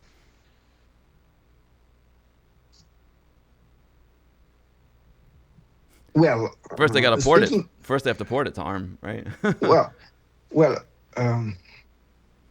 So we have some beautiful cases right now with two partners. One is 81200net and one is Retro Games, and both cases are designed to add some of what Cartoon Monkey Studio asked. Whether you decide to put a Raspberry Pi inside, whether I cannot say what we have in mind for that, but okay. There have been experiments with other CPUs and FPGA combined. I remember the A-Cube hardware. So Amiga can do a Linux-based ARM system that boots into an optimized for that hardware emulation. I know of at least two projects. One, I'm in touch with the developers. One would really like to. Do you remember Amitlon, for example? It could be an ARM-based Amitlon. Amiga can do that if it's then 68K. Amiga cannot do it if it's an OS4 native version for ARM. That is something that needs to be discussed with Hyperion. So Amiga can only do 68K, whether emulated FPGA or real, whatever. So an Amitlon-like ARM device with an optimized banging the hardware Linux is a possibility. But FPGA doesn't come into play here. So maybe I didn't understand the question properly. Yeah, I think he's just dreaming of a device where like a case that has an FPGA in it to run the Amiga 68K as well as an ARM processor to run Amiga OS4. But do you need it? You need it? Because let's look at the very low level. There's perfection isn't there in either one. I mean, I'm a fan of low latency. There was this paper, every millisecond counts, also by Microsoft. We did a lot of tests also on the input lag. We measure the frames on screen. We have some hardware to test. Emulation experts and reimplementation experts are very aware of the cycle exact needs. Some systems are cycle exact for some features, some are not. But the current FPGA, as I mentioned before, isn't a perfect replica of the Amiga either. Of the, it isn't a, gate by gate and everything exactly the same. Um, and would it bring an advantage? I don't know that. I don't have the measurements, I admit. I mean, um, what even a Cyclone 5, what is it that the Mister uses? It doesn't fit. It's a bit tight for the 68 or 60. So would you put that on the ARM side? Would you use a more expensive FPGA? Why would you need ARM and FPGA side by side? Yes, for hacking, it's great. Acube tried to do this, and they had their own Minimig-like device a few years ago, and I think it would be a great hacking device, but I would need to understand the use case a bit better to explore, to continue the conversation. Maybe it would be an interesting chat. Um, thanks, Mike. We're working through them. We're working through them. Based on the latest agreement, this is from Walker OGR. Based on the latest agreement and announcement, Hyperion will continue with Amiga OS 4. What happens if Hyperion declares bankruptcy? Would OS 4 be able to be continued by Amiga Corporation? Yes. It's in the contract. You can read it. If he asked Amiga Inc., but I think he meant Amiga Corporation, meaning you. No, yes. No, I meant this is... you can read it in the contract. That is my answer, because I am not a lawyer. I'm not. I didn't want to avoid the question. The license. So Amiga owns everything. The additional layer in the settlement agreement, which is a license, allows Hyperion and not any other entity to do certain things. So if Hyperion were to go bankrupt, a court would have to decide what to do with the assets and with the non-assignment clauses that are in this agreement under Belgian law. So I to be honest, it's much beyond me to theorize what may happen. And it would, in the legal case between Hyperion and Amiga from 2018, what Hyperion said and what was blocking for so many years was that the agreement could not be assigned. And they made a strong point about this. And I think Amiga should also see, in a similar, symmetrical way, who might end up owning the assets. It could be that it's a bankruptcy and nobody gets the assets because nobody's interested, because the contract is not usable without some other assets. So a contract is an asset. Can it be assigned? Can it be auctioned? I don't know that. I think it's a bit difficult, but maybe a Belgian judge could change it in some way. I have no idea. Could we bid? Could Amiga bid for it? Maybe, since we already own much of the rest. Why let the OS4 work done by Hyperion end? I think somebody should bid. I think it should be the commitment of Amiga, if not of Trevor or somebody else, to at least try to save what can be saved and preserve it. Yes. So, and by the way, I have a continuity plan. If something happens to me, somebody else would take over. I don't know if that was a question, but I made it. I spoke for a while as if I could survive Hyperion, but maybe Hyperion will survive me. So I don't know that. That's a good question. No one asked it, but good to know. Hopefully you don't go anywhere, Mike. Thank you. You're doing great things, so appreciate it. I wanted to reassure, because the question came up, Yes. Zuperdan, the creator of the incredible game Boom, he's asking, will including OS libraries with the developer's free game or tool on ADF distribution still require a license and approval? Um, yes. So whether it's a free license or not, as I mentioned, it used to be $100 license. We still made it was a $99 license recently. Some got it.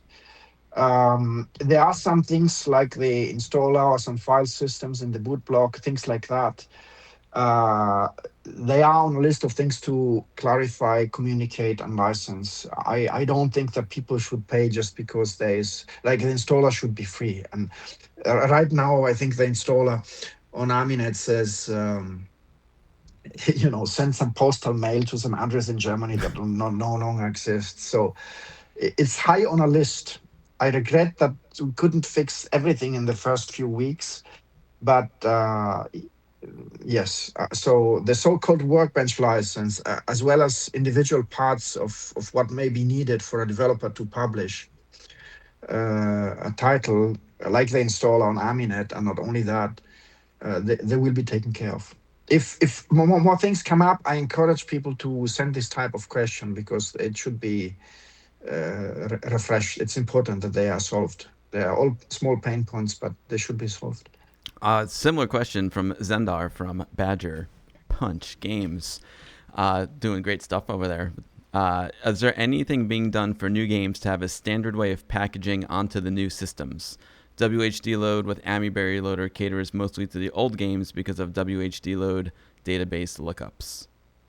Yes, this question came up also from a game developer at Kickstart the last weekend.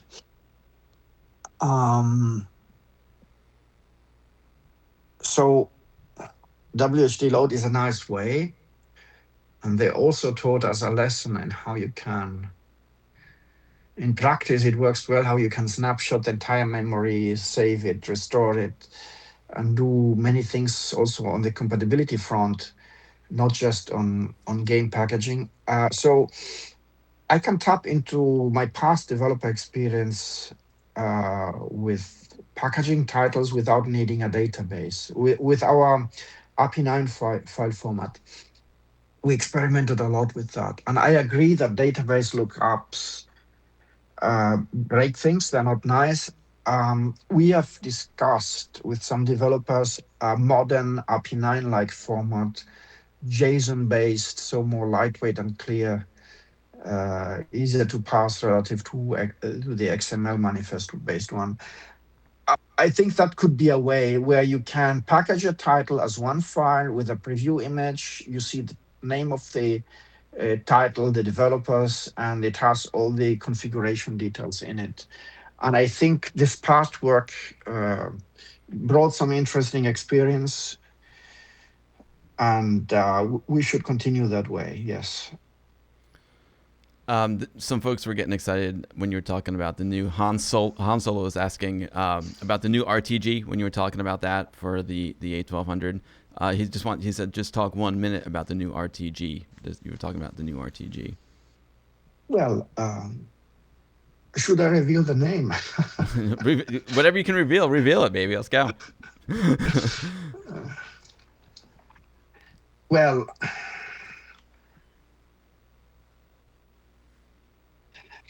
it's an RTG. I've been involved with RTG, and my colleagues also, and Oscar and others in the company. We are long-time Amiga developers, and we worked with RTG since the 90s. I think it was 92, 93, probably 93.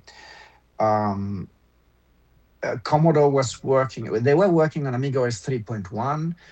They knew that they needed something else to go beyond the custom chips. They started rewriting Intuition. They created this display database concept, which by their own admission was messy, but they went to improve it in 3.2 and 4.0. So these were already version numbers they had in mind for their own development had they not gone bankrupt. Um, and our personal paint program was working intimately with them.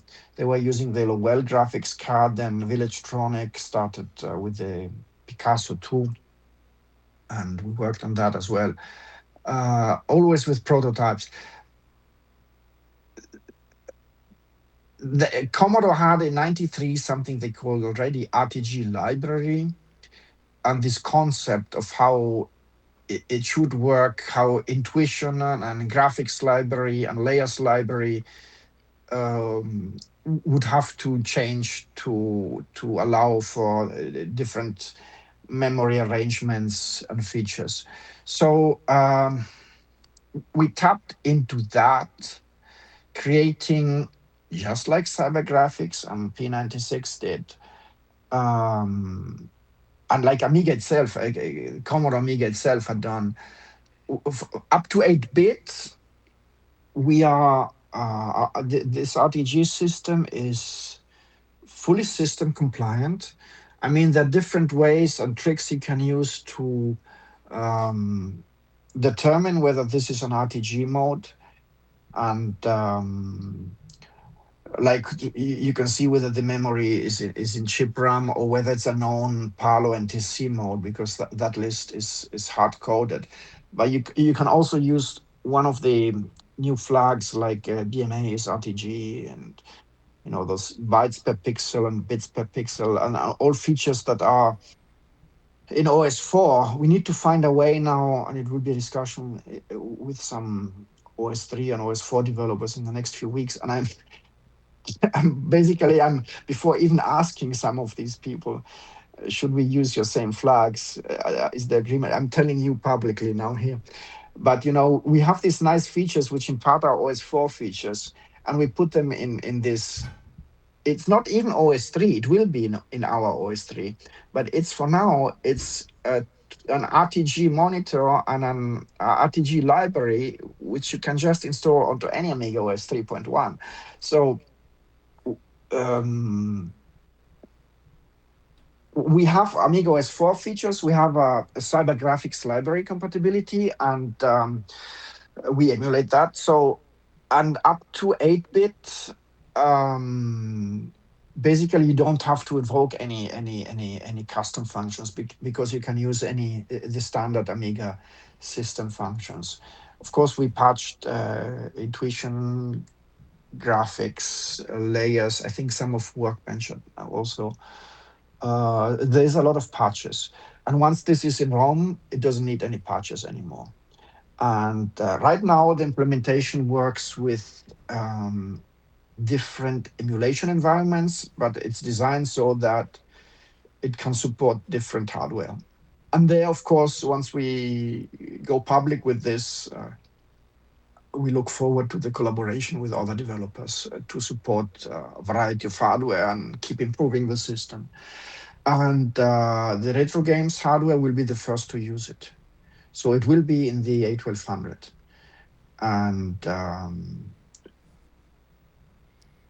does that That's answer some of the exciting. Yeah, questions I from? think so. I think that answered a lot.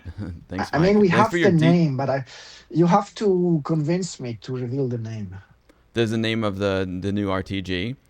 Yes. The entire community is watching right now, Mike. So you now's your chance. What do you think of the name Renaissance RTG? Renaissance RTG. I Yes. like it. Renaissance, kind of like a rebirth, right? It's kind of what's happening. And also, R is like uh, RTG. Right. Exactly.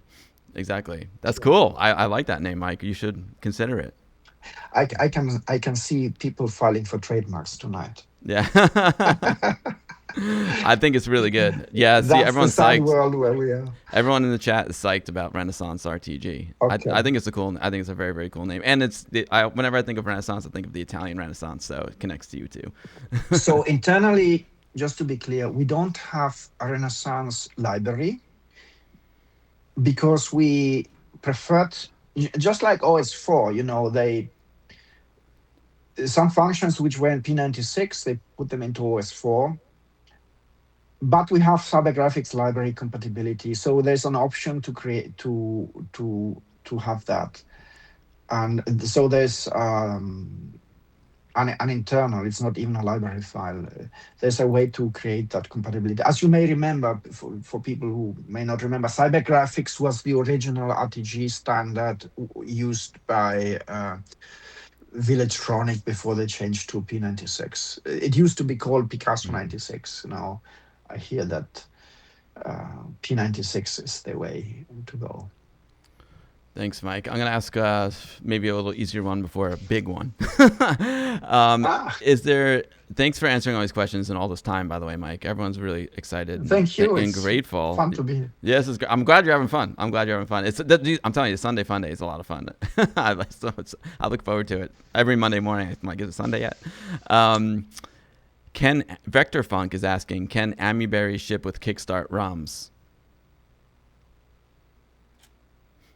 Well, either free or paid? we need to find a way. Some so I, I consider we are in a great relationship with Dimitris and the developer behind AmiBerry, and we always say when we meet we should do something together. Um, Somebody proposed to have an online system where once you have the ROMs, you can, like a subscription. Ugly topic, but different ideas came up to not have to. How do you get the old and the new, and in a way that you can use it with different things?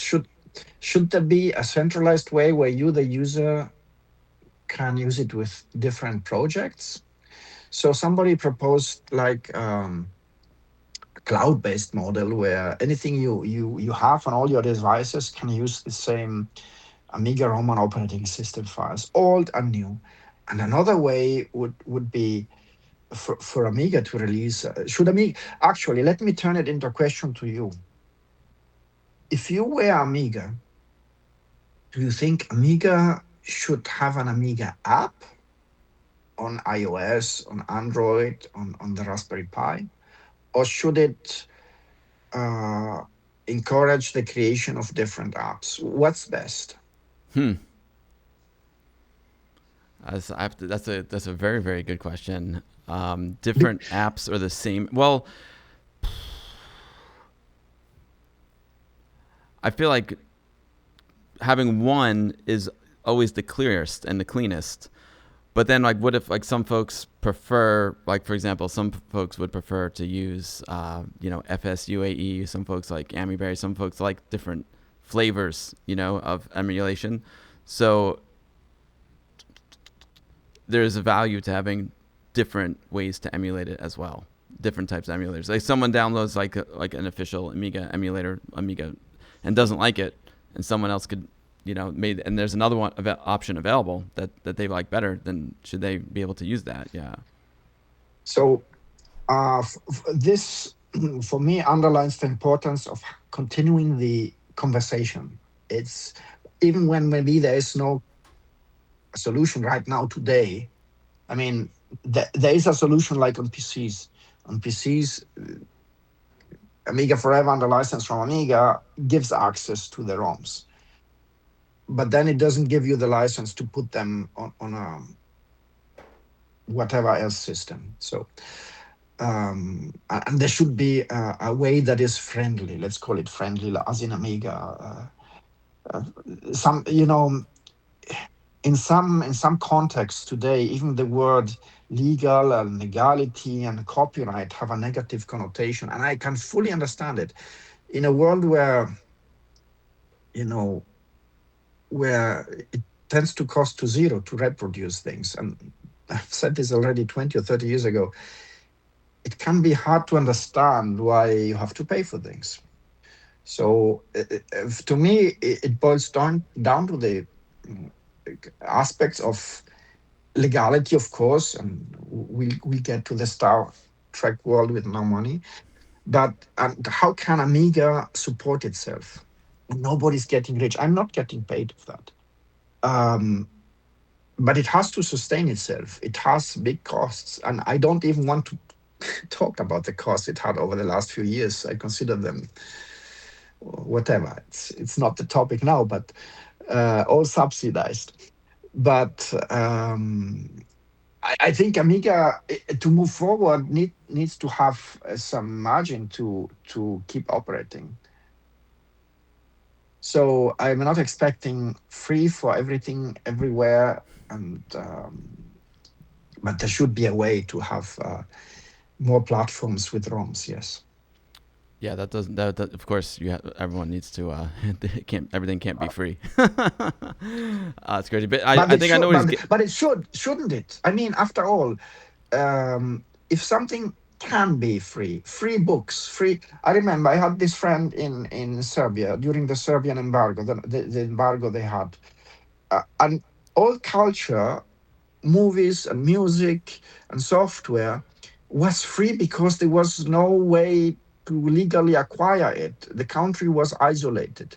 And it was, from that cultural point of view, it was an experiment, a social experiment in free culture. It was, morally acceptable, suddenly, because it was the only way.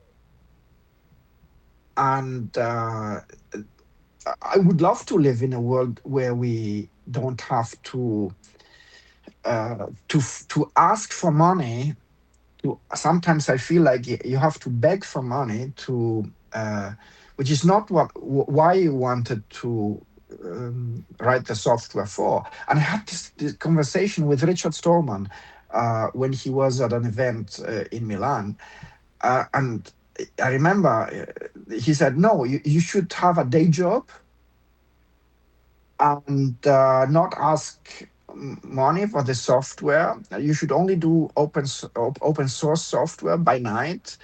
And that was his way. But yeah, in his economics, maybe it worked. He came from a world where, and I cannot speak for him, where mainframes where the money was attached to hardware. And in a way, maybe I think Amiga should get the license from the hardware companies. So it's not too distant from that.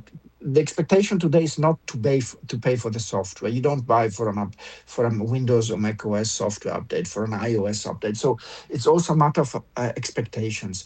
The value perception of software has shifted so many times over the years. Open source has been a great example, and free browsers, free everything since the late 90s to get market share. So I think the model where you have to pay for AmigaOS for an upgrade is weak. So let's keep the conversation open. Sorry if I digress. I mean, you have your questions, but I have my ways of going It's around all and good. changing. Oh, do you have a good? You get out your ore right now because there's some navigation to be done. Lots of. I'm just gonna consolidate a bunch of questions into one. Many folks are asking about the Apollo team and possible collaborations with the Apollo team. Where does Apollo team stand? I'm looking at all. There's a lot of questions about Apollo team. Is there any conflict? The other one, this. The Apollo team is working on what could have been the future of Amiga 60080 with AMMX. Is there any chance of collaboration in the relationship with the Apollo team, if there's any? Well, we've met at events and also with the different Vampire and Apollo ramifications from Igor, Renault, Gunnar, and others. I think it's one of the cases where the clarity will help. Apollo didn't know who to ask. To be honest, how could they until a few weeks ago? I mean, and we had this conversation at Amiga Germany events, and not only at Gamescom.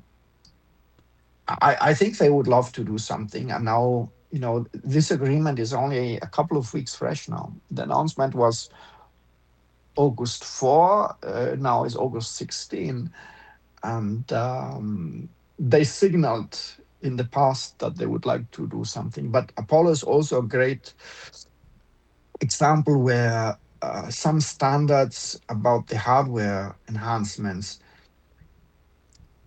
that might be of interest to others and what should be part of the OS, there should be a discussion about that. Thanks, Mike. I'm going to answer one Joyful Day's got a question. I'm going to answer it just quickly because I want to make sure we get to all the questions, but you can chime in if you think I'm not answering it right.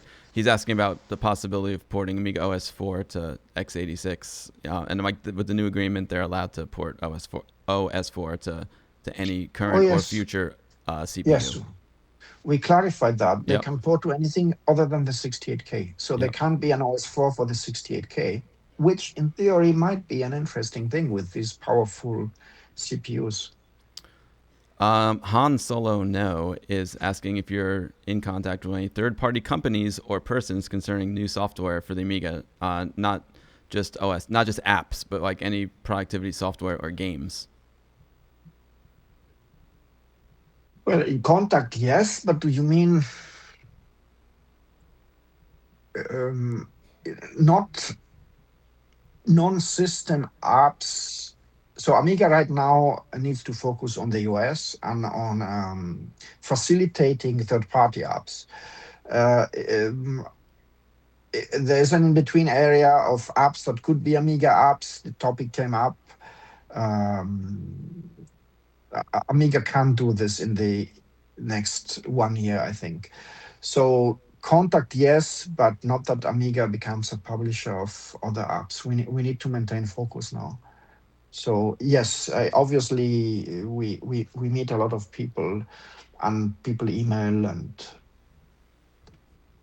I don't know if that answers the question. But no, yeah. So right now you guys are focused on the software because like Edvin Helen is asking, is it possible to get an ASIC 68K CPU produced? This is a great question. So once one of these FPGAs reach a stable level, if we get there, of course, the next possible step is ASIC. ASICs are expensive, but not impossibly expensive. I remember I had this conversation with Jay Miner, and you and I are one of the few who had these exchanges with Jay Miner, no? So I think I saw a picture of you with Jay. You didn't look like I expect. I think I might have seen a picture, Mike. So I saw a picture of you with Jay Miner. Oh yeah, I had hair. So he was telling me how already by 1990 the 5-micron design rules had moved over to 1.5 micron. But anyway, by today's standard, they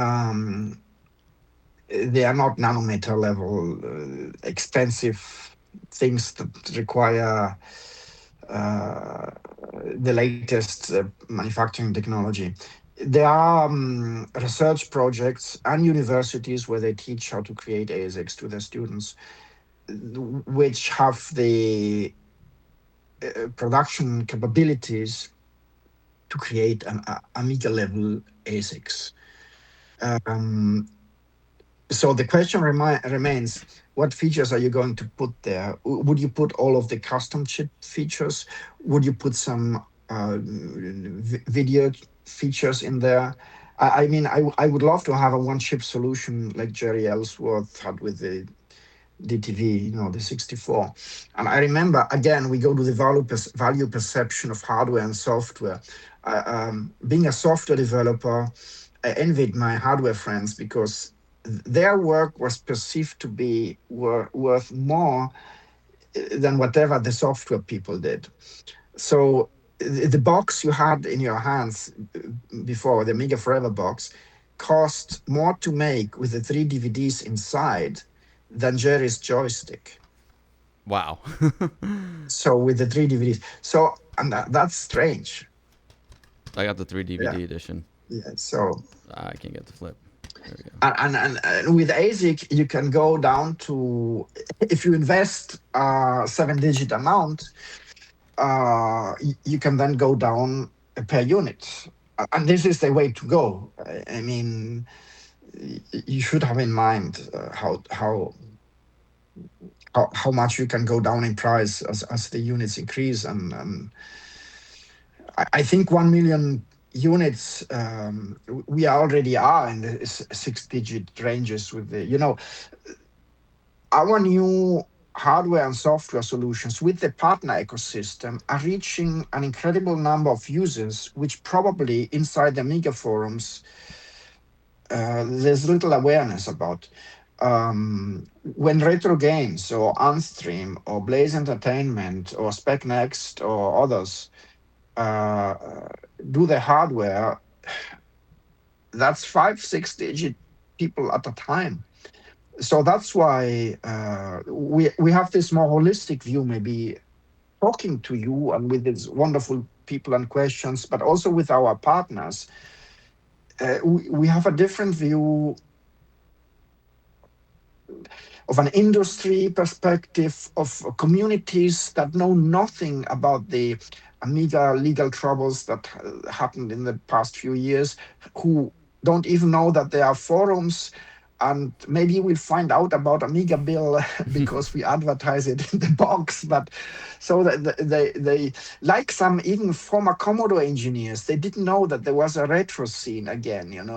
Like Beth Richards said a few days ago, I was mourning the death of Commodore until I found out there was a scene. So many of our own users, they see it in a store, they see they do some strange AI or Google search, and they find out that there's products like this retro games or Amiga Forever, or that you can stream it online. It's even part of the Xbox subscription, and you can find Amiga games even there now. And so many other ways in retail and online that reach so many new users. So, you know, I dare to say that it potentially already now is one order of magnitude more than our community of active users, which maybe is 5, 10,000, maybe a bit more. So I don't know what your numbers are. Let me ask you this question too. How many people do you think are active in the Amiga community, engaging with you and interested in new hardware and so on? Inside our, let's call it bubble, I think that number I gave you, 5, 10,000, maybe a bit more, could be realistic. What do you I think? think it's realistic. I think let's see, I think there's different layers. It's almost like an onion. Like you have, 1 to 5,000 of super hardcore folks who are just. I think the forums are more hardcore. That's where you'll find like the real hardcore folks, especially the older folks from like back in the day. And then you get they're you have like all the people who are developing new hardware, new software, and like you have that hardcore community of 1 to 5,000, and then like 5 to 10,000, you kind of get more into folks who are more into retro and different retro systems and love Amiga and know all the stuff that's going on. And the further out you get, there's people who love Amiga and they have a lot of nostalgia for it, but they're not active in the day-to-day postings online, but they probably bought like an A500 Mini. So I think there's just different. I think it starts like with a core of 1 to 5,000, and then starts to spread out. But So I think 1,000 is low. It's probably like 5 to 10,000 of like hardcore folks, and then so and I think a good way, it's a good way to reach more people. Like you said, yeah, like Xbox Live. I was really excited to see. I can't remember if it was the A500 Mini or the A1200, like at Best Buy. That's pretty cool. Or it will be. But that's yes, a big deal here in the United States. Best Buy is like our only electronics store. Not only, but it's one of the biggest ones. And but it's the same. YouTube, man, YouTube's key. Like YouTube search, YouTube algorithm, that's key to reaching new people. That's massive. Yeah. YouTube's got the best So algorithm for discovery, I think. Like, unfortunately, Twitch does not. What YouTube does. That's why I post on YouTube as well. So I totally agree with you. And the hope and the message I would like to convey is that there's one order of magnitude more. I mean, Amiga now, with its partners and with a more holistic view, I think we can tap into more than 100,000. And maybe we can reach 1 million with the products you see at Best Buy and the equivalent stores in Europe, with pain-free price points under $100, under $200, or maybe also with more sophisticated products. But so the partner ecosystem has the ability to create these nice products, and it's exciting to try to also unify the software across these and to be able to share the same content across these. So this is one of the Amiga priorities. It's a good point. I see a lot of folks in chat saying, like Paul Vince is here. He said he's got, almost 20,000 users in the AGS Facebook group, and that's just the Amiga Game Selector. So that's actually an interesting number, because on Facebook there's a lot of inflation of numbers. So I know there's some Commodore Amiga groups with like 50, 60,000 people, and I think there's a lot of hardcore people in there, but I also think there's a lot of fluff as well, just by the way Facebook works. But like Amiga Game Selector is like pretty hardcore. Like that's like one specific product, if you wish, for the Amiga. And he's got 20,000. A number that I heard that was interesting from game devs, they're like, if we sell, I'm not sure if it's sell or download, whatever, like 1,000 copies of our game, like that's good. That's good. But again, that's just a game. These are just numbers I'm throwing at you. But it's a good point. There's a lot of ask how many A500 minis were sold, and how many the A1200s are pre-ordered or going to be sold. That's also a good indicator as well. Those are good points, guys. Really good points. I cannot tell numbers, but I can convey the message that we should add 10 to the hope of how many units these game developers can sell. Yeah, 1,000 is good. I remember when I was myself attaching disk labels at night to make the end of month shipments, our word processor and paid program, and I'm still attaching Amiga disk labels now. So when I refer to attaching Amiga disk labels, that's what I mean. We and my family and my neighbors were physically preparing those packages from different suppliers and assembling them and putting the disk labels. And I have a feeling for how much 1,000 was in the old days. I remember the manufacturing runs of 2,000, 3,000, 5,000. We had good Amiga days. And then, of course, the bundles were done by others, by Commodore itself. But I think those who now are pleased with 1,000, they should see an increase in the sales, especially if we provide a content delivery system where they can sell the game in a way that is easily playable, like on the Retro Games or some other system, or even on a real Amiga, of course. We're doing good with the questions here, Mike. We're almost done. But you were just talking about the bundle, like the Amiga Forever bundle that I got right here. And the Commodore 64 had an interesting question I never thought about. But, this has got lots of, you're very into preservation, which I have a lot of respect for, because I'm all about the history as well. And there's some like really great speeches on here, including our buddy Jay Miner. And Commodore 64 says some of the material he found a little bit hard to hear because it was recorded with old technology. Like, is there any plans, or would you ever consider enhancing some of these archives with current technology? Yes. So the Jay Miner interview was funny. So I did that interview myself, and the batteries were discharging. Oh no! So somebody restored it with. And so at the end, we were talking like, Mickey Mouse. And at the beginning, it was okay. It was a tape recorder. It was going slow and slow and slower. So I know some of the original agencies who also did the work. And I'm not the only one in having chased not only the possibility of better restoration, and I think that will come. We experimented with super resolution already more than 10 years ago. You remember the Topaz and other tools? I'm sure you're familiar with them. It's built into it's built into Photoshop right now. Topaz. Well, so super resolution was a hot research topic back then, more than 10 years ago. Intel and others were researching into that, and but also we were looking at better quality materials, first generation, if it was possible to get some better materials from some archives.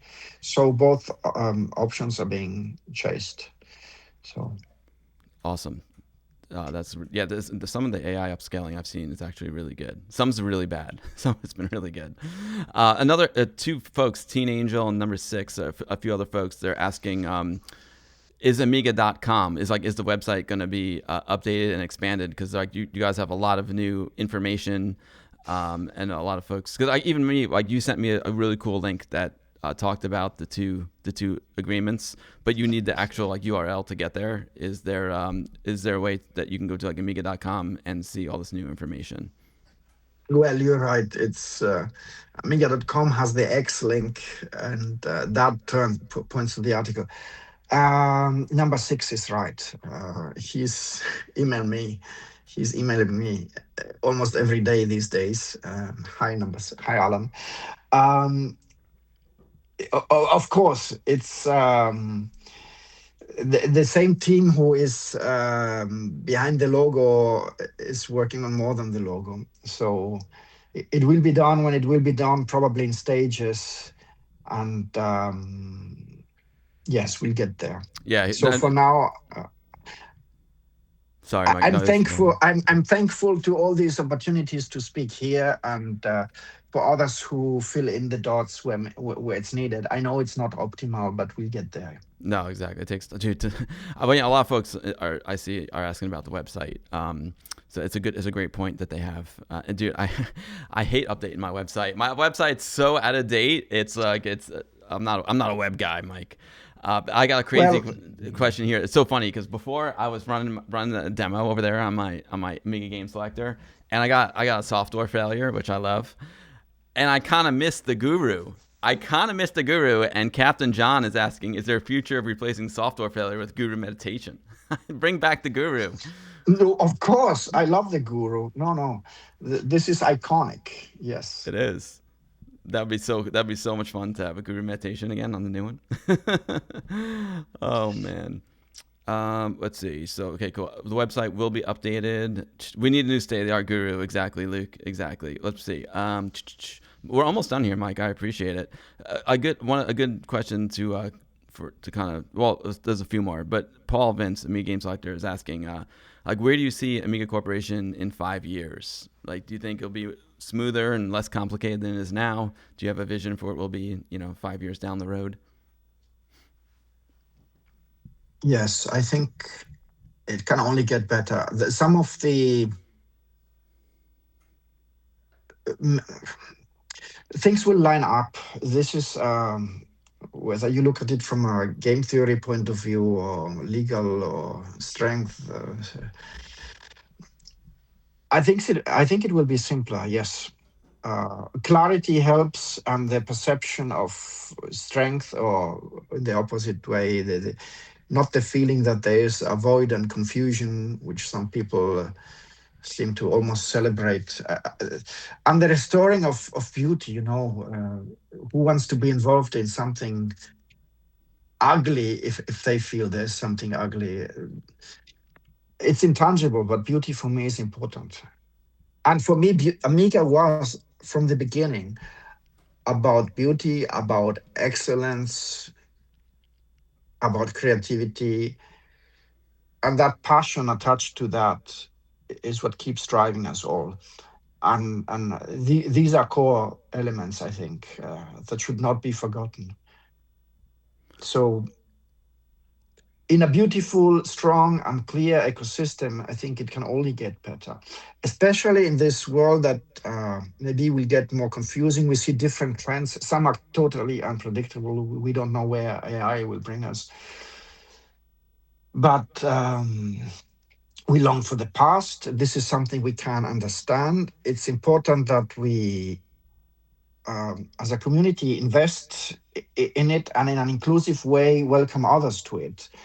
Because if we all get 50, 60, 70, 80, it will disappear with us. I like to think that at least the classic part of Amiga is like classic cars and other things that are here to stay. Because, there's one theory that says, no, it will disappear with the generation that had it in their youth. I already can prove these people wrong because I see the new generations, but it requires a bit more investment. So to make the whole system more accessible, and that's why the collaboration with the AI tools, the SDK, another great question, and the compilers and hardware uniformity and demo scene competitions, and being able to find the original old on eBay, and all this should be part of a coherent ecosystem.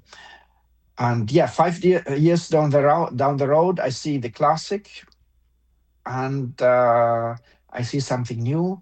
I see a community that still loves to meet. I think meetings in person, you see it as a trend in general. People want to meet, especially in these days of online and AI and distancing, after COVID. There's a pulse. And Amiga gives people, and I was just reading this book, the good third place. I read it by chance. It's people need a way to meet outside of home and work. And Amiga with its events, and maybe we should have some tools. Nobody asked this. We should have some tools to help create events and for people to connect at events. I touch your badge, you touch mine, and we can have an Amiga page where we know who we are, or just like family, we meet every 6 months or 1 year at some different event, and it's a way to travel the world and make friends through. These are smart, diverse people that is always a joy to meet. We don't need some super exclusive, expensive think tanks. The conversations I have at Amiga events are totally stimulating, enjoyable. And so 5 years from now, classic, new events. Will we live in an 8-bit, 16-bit, 32-bit steampunk world?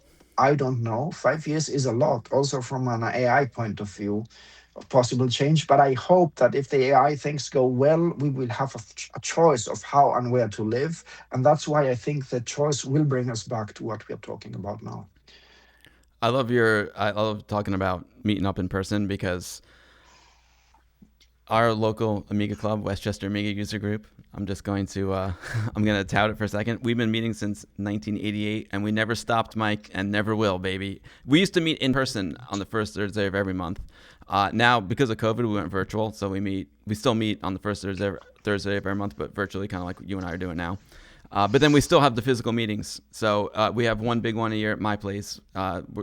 This year will be two, and I want to have like a even bigger one for our 40th anniversary. So maybe you could make that. That'd be amazing to have you here. That'll be in 2027. Oh, that'd be perfect timing, man. You'll be getting ready to get the OS 3.2 to 3.3. that'll be a good time for it. Because if we need something in New York, I mean, AmiGA'S is awesome. That's why I really want to get out there this year, because those guys are awesome and they put on a great show. So I would like to maybe something like that on the East Coast too.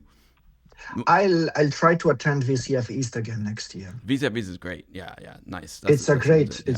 Yes. No, go ahead. No, they are phenomena like community. The word community sometimes is exploited as is retro. There's this retro exploitation phenomenon, which I am very glad not to see at VCF. There's this community spirit, hacker spirit, volunteers, and it's great to be there. Yeah, that's a really, really great, and so it's so cool that it happens in the shadows of the original Commodore. So you get a lot of those folks are still in the area. So there's some of the folks that attend are unbelievable. I'll never forget when Greg Berlin surprised us with a surprise visit before he was even back in the scene. That was really cool. And of course, Bill Hurd's always so supportive of VCF. He's awesome, and he always comes for us. He's an amazing guy. Lots of great. Jerry Ellsworth comes. It's great. Just a couple more quick questions here, Mike, if you have the time. This has been epic. Absolutely epic. Appreciate it. I will be sad when this is over. As you have seen, I've been swapping my earpods because they run out of battery, but I swap one with the other. It's a good system, Mike. It's a good system. It's a good question from Triple P75. Will the current OS 3.3 developers at Hyperion be working for Amiga Corp on the next OS? I respect that this is their choice. Mm-hmm. So I hope that we can. So we are in touch with some, and with some not yet. After the signing, I mean, many I know, but a couple I have. Probably one or two I've never spoken with, but most I have at events. And but since this agreement, I've been in intense touch with two or three of them. but they have their own internal discussions. I'm sure they too have questions to ask that haven't come up yet, and they have their own decisions to make about the motivations and goals. So I cannot speak for them. Number one.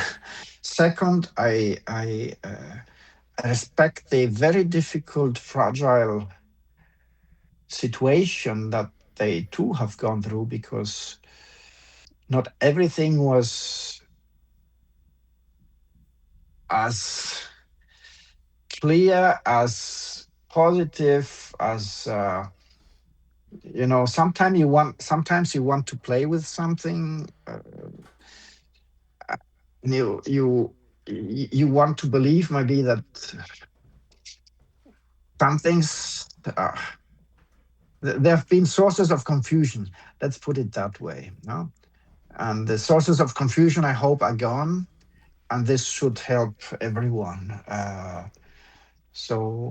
Timothy at Hyperion has been great at also facilitating the communications, and I think there should be a smooth continuation of things. If I wanted to talk And to someone from Hyperion, like have them come on the show, would Timothy be the man? Timothy, yes, yeah. yes, Timothy is much better than me in his Oh, come speaking. on. He's a very Mike, you've been very awesome, dude. social.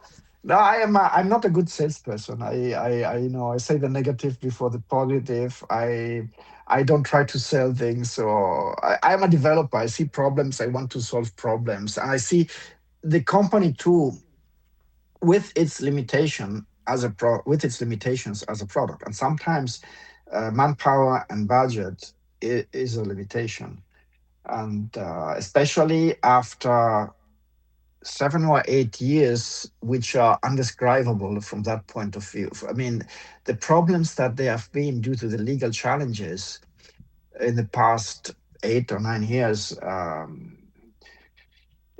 Do we want to write a book about them? Do we want to forget about them? I don't know what the right thing is. Maybe we need to sleep over it a bit more. Maybe it's too fresh. Or let's see also how history evolves and decides.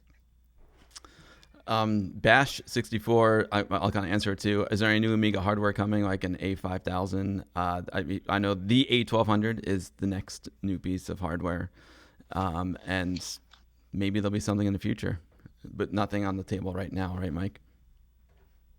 That's the way it sounded. Well, no, as you mentioned, we're still discussing uh, what people want and what is possible. Is you mentioned a similar question who seemed to imply that Vampire was the way to go. So there is a few Amiga cores, more or less refined ones in FPGA.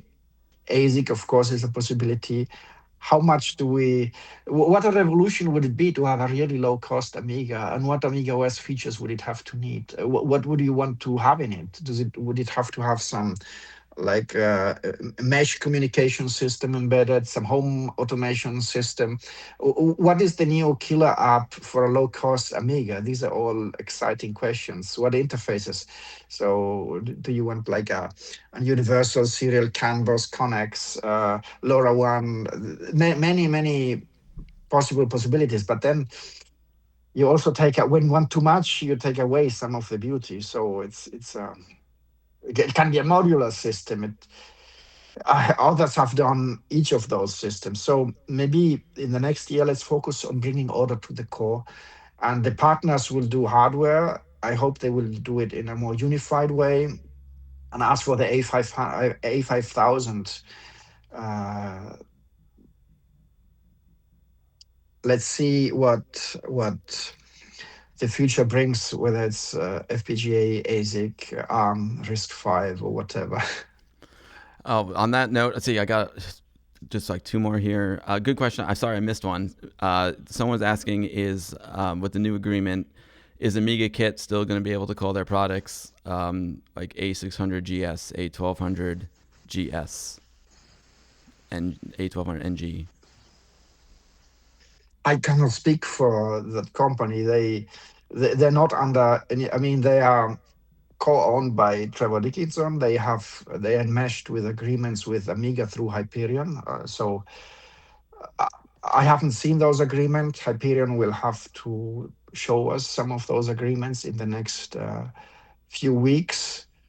Uh, the ability to name a product after an Amiga original product is a complex topic, and I am not a lawyer. In For example, in some countries, you cannot even register a model, a trademark after a model. Some people like to claim it's theirs, and they think they can stop others from using it. I think that's ugly. Amiga hasn't done that. Do I think there should be more order also in these fringes where these difficult questions come up? Yes. Do I think that a product that claims to be Amiga-like should have an official OS? Yes. And I cannot really say much more about that. You're bringing up a difficult topic now. Oh, I'm sorry. I'm trying to find out who asked that No, question. it's okay. No, I just I want to give them credit because it's a very valid No, question. It's a good question. Bill, we will find him. Yeah, I'm I'm looking here. joking. I'm joking. We'll where did that question ask? Oh, anyway, I think there is. Let's see if I missed anything here. DVDs. Oh, it was Amiga Ace. Amiga Ace was asking that question. Thanks, Amiga Ace, for the question. There more questions about the website. Got that. Guru meditation. Oh, one. Okay, the one real easy one, and then one. This looks like the last. Interesting. This one's interesting. Lynx Oranges is asking, what about a new Kickstart?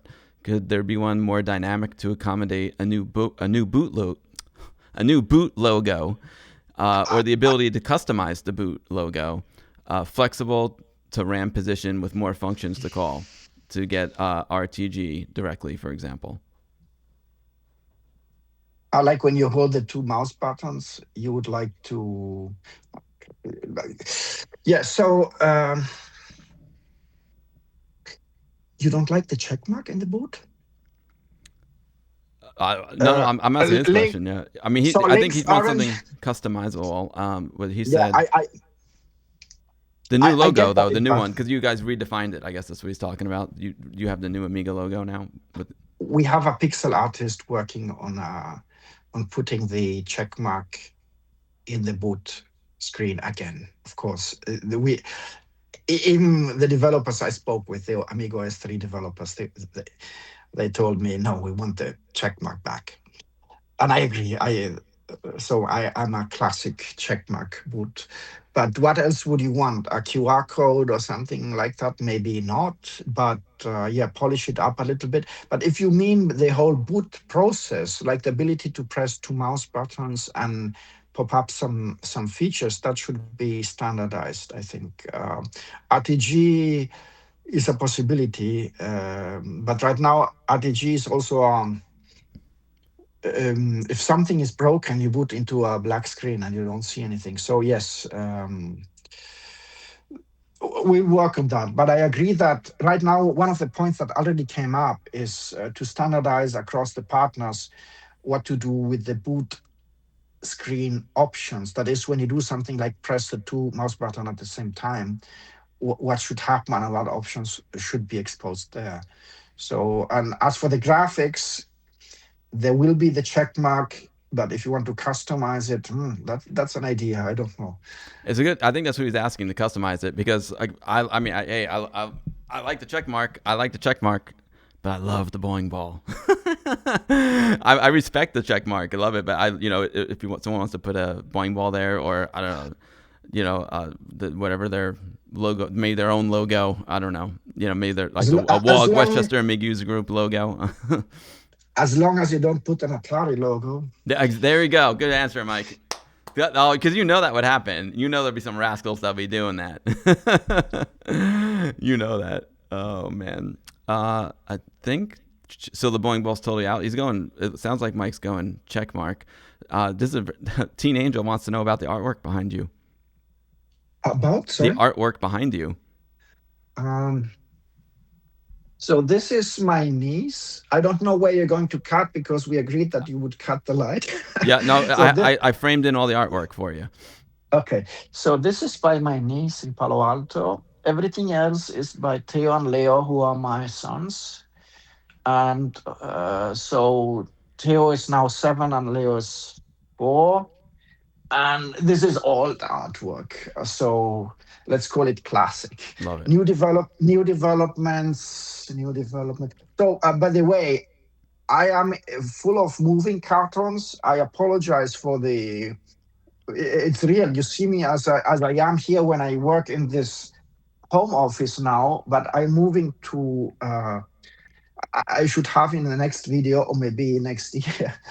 Um, in my office, something maybe not as interesting as that, but also not as chaotic as that right now. So yes, these are my children. That's Thanks awesome. for asking. Yeah, It's not me. It's not me. I'm not that good. that was Teen Angel. Good question, Teen Angel. Thanks, Mike. It's artwork, like physical artwork. We're talking about. Oh, look at that. That is awesome. I've got two. Ah, this is an Amiga. I love it. Of course it is. That's beautiful. I love that. My nephew gave me a little Amiga mug that he drew. It was really cool. And physical art is so important. We're talking about physical. There you go. Mike, we got you some Westchester Amiga user group swag. We got to. But I'm one of the things that I treasure that I have, besides a coffee mug that Jay Miner signed, is a piece of original artwork that Gail Wellington made. I was doing an Mhm. interview with her for that new Amiga documentary is coming out from Anthony and Nicola, and she gave me this magnet of her. She was very into art and painting, and she gave me this really cool magnet that I treasure it. I treasure it. Gail Wellington really helped us. She was at the top of the team who encouraged and helped us developers. I met her at several events, DevCons on CeBIT, and she really conveyed faith in me as a developer. And she's one of the reasons why we continued for so long. She put a lot of energy in supporting us. So very fond memories of Gail. Another important part of preservation. That's why I'm really lucky. She's been on the stream just like you, and I've interviewed her, and that interview is so important. Like, we covered so much material in that interview, like we did today. I think it's a great piece of history. I think it's so important to capture the stories, keep the stories, preserve the history. It's so important, and I really appreciate the fact that you prioritize that, Mike. That's awesome. A lot of folks in the chat are saying that Mike's an awesome dude. Amiga's in good hands. Mike's all ears. Let's take the opportunity to give him suggestions. Yeah, everyone's really appreciates you, Mike, and appreciates all the time that you gave us today. Thank you, Bill. And I sometimes this is lovely, a bit embarrassing for me, but I'm not afraid of criticism. Sometimes it's the criticism and the direct confrontation also that brings improvement. So don't be afraid. Like you ask difficult questions like Amiga'S and others, feel free and to also help reprioritize things that maybe sometimes are known, but they tend to be forgotten a little bit, and they need to be higher in the priority list. So I hope we don't disappoint, and the next steps should be in delivering more. There have been a lot of announcements, two in one basically packed in early August. And these were meant to address a long list of questions, just like you had a list of questions, and I hope this help move forward now.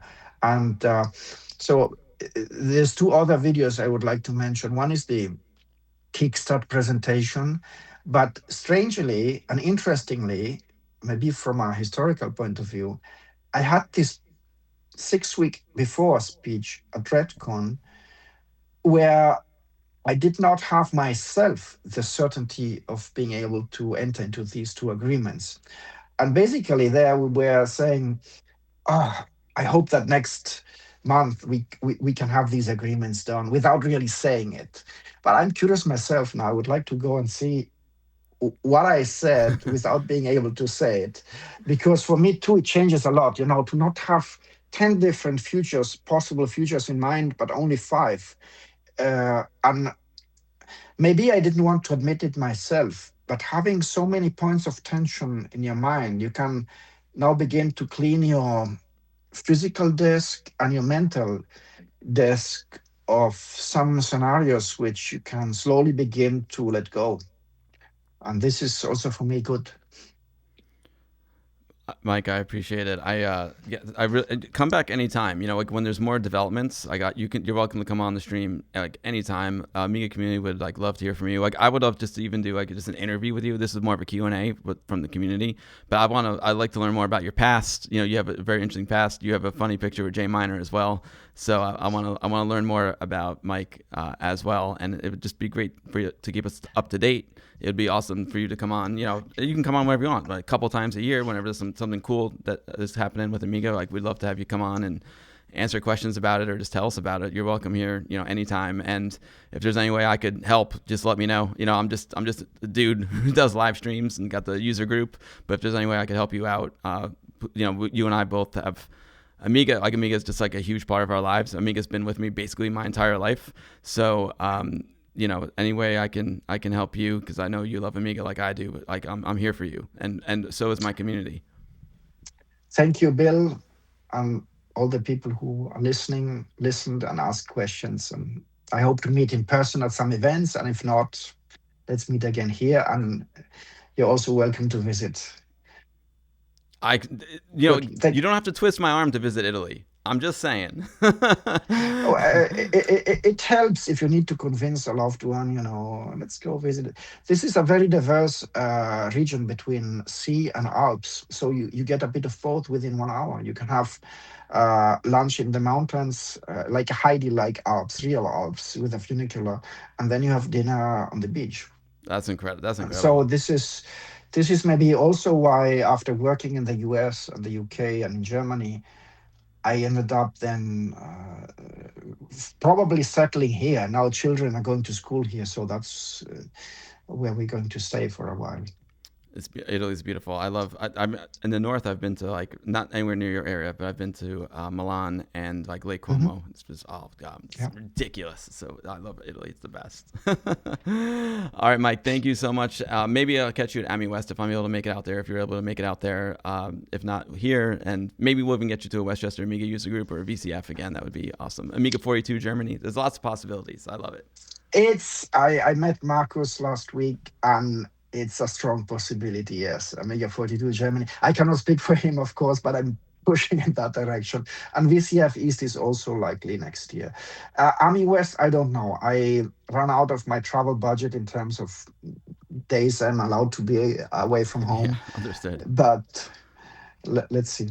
Okay, that sounds good, Mike. We'll meet up again for sure in person, wherever it is, and appreciate everything you did for us today and everything you're doing for Amiga, keeping it alive and well, baby. Let's go. Thank you, Bill. All right, have a good one, Mike. Peace. All right, I'm going to hang up the phone with Mike. I don't even know how to hang up the phone here. There we go. All right, there we go.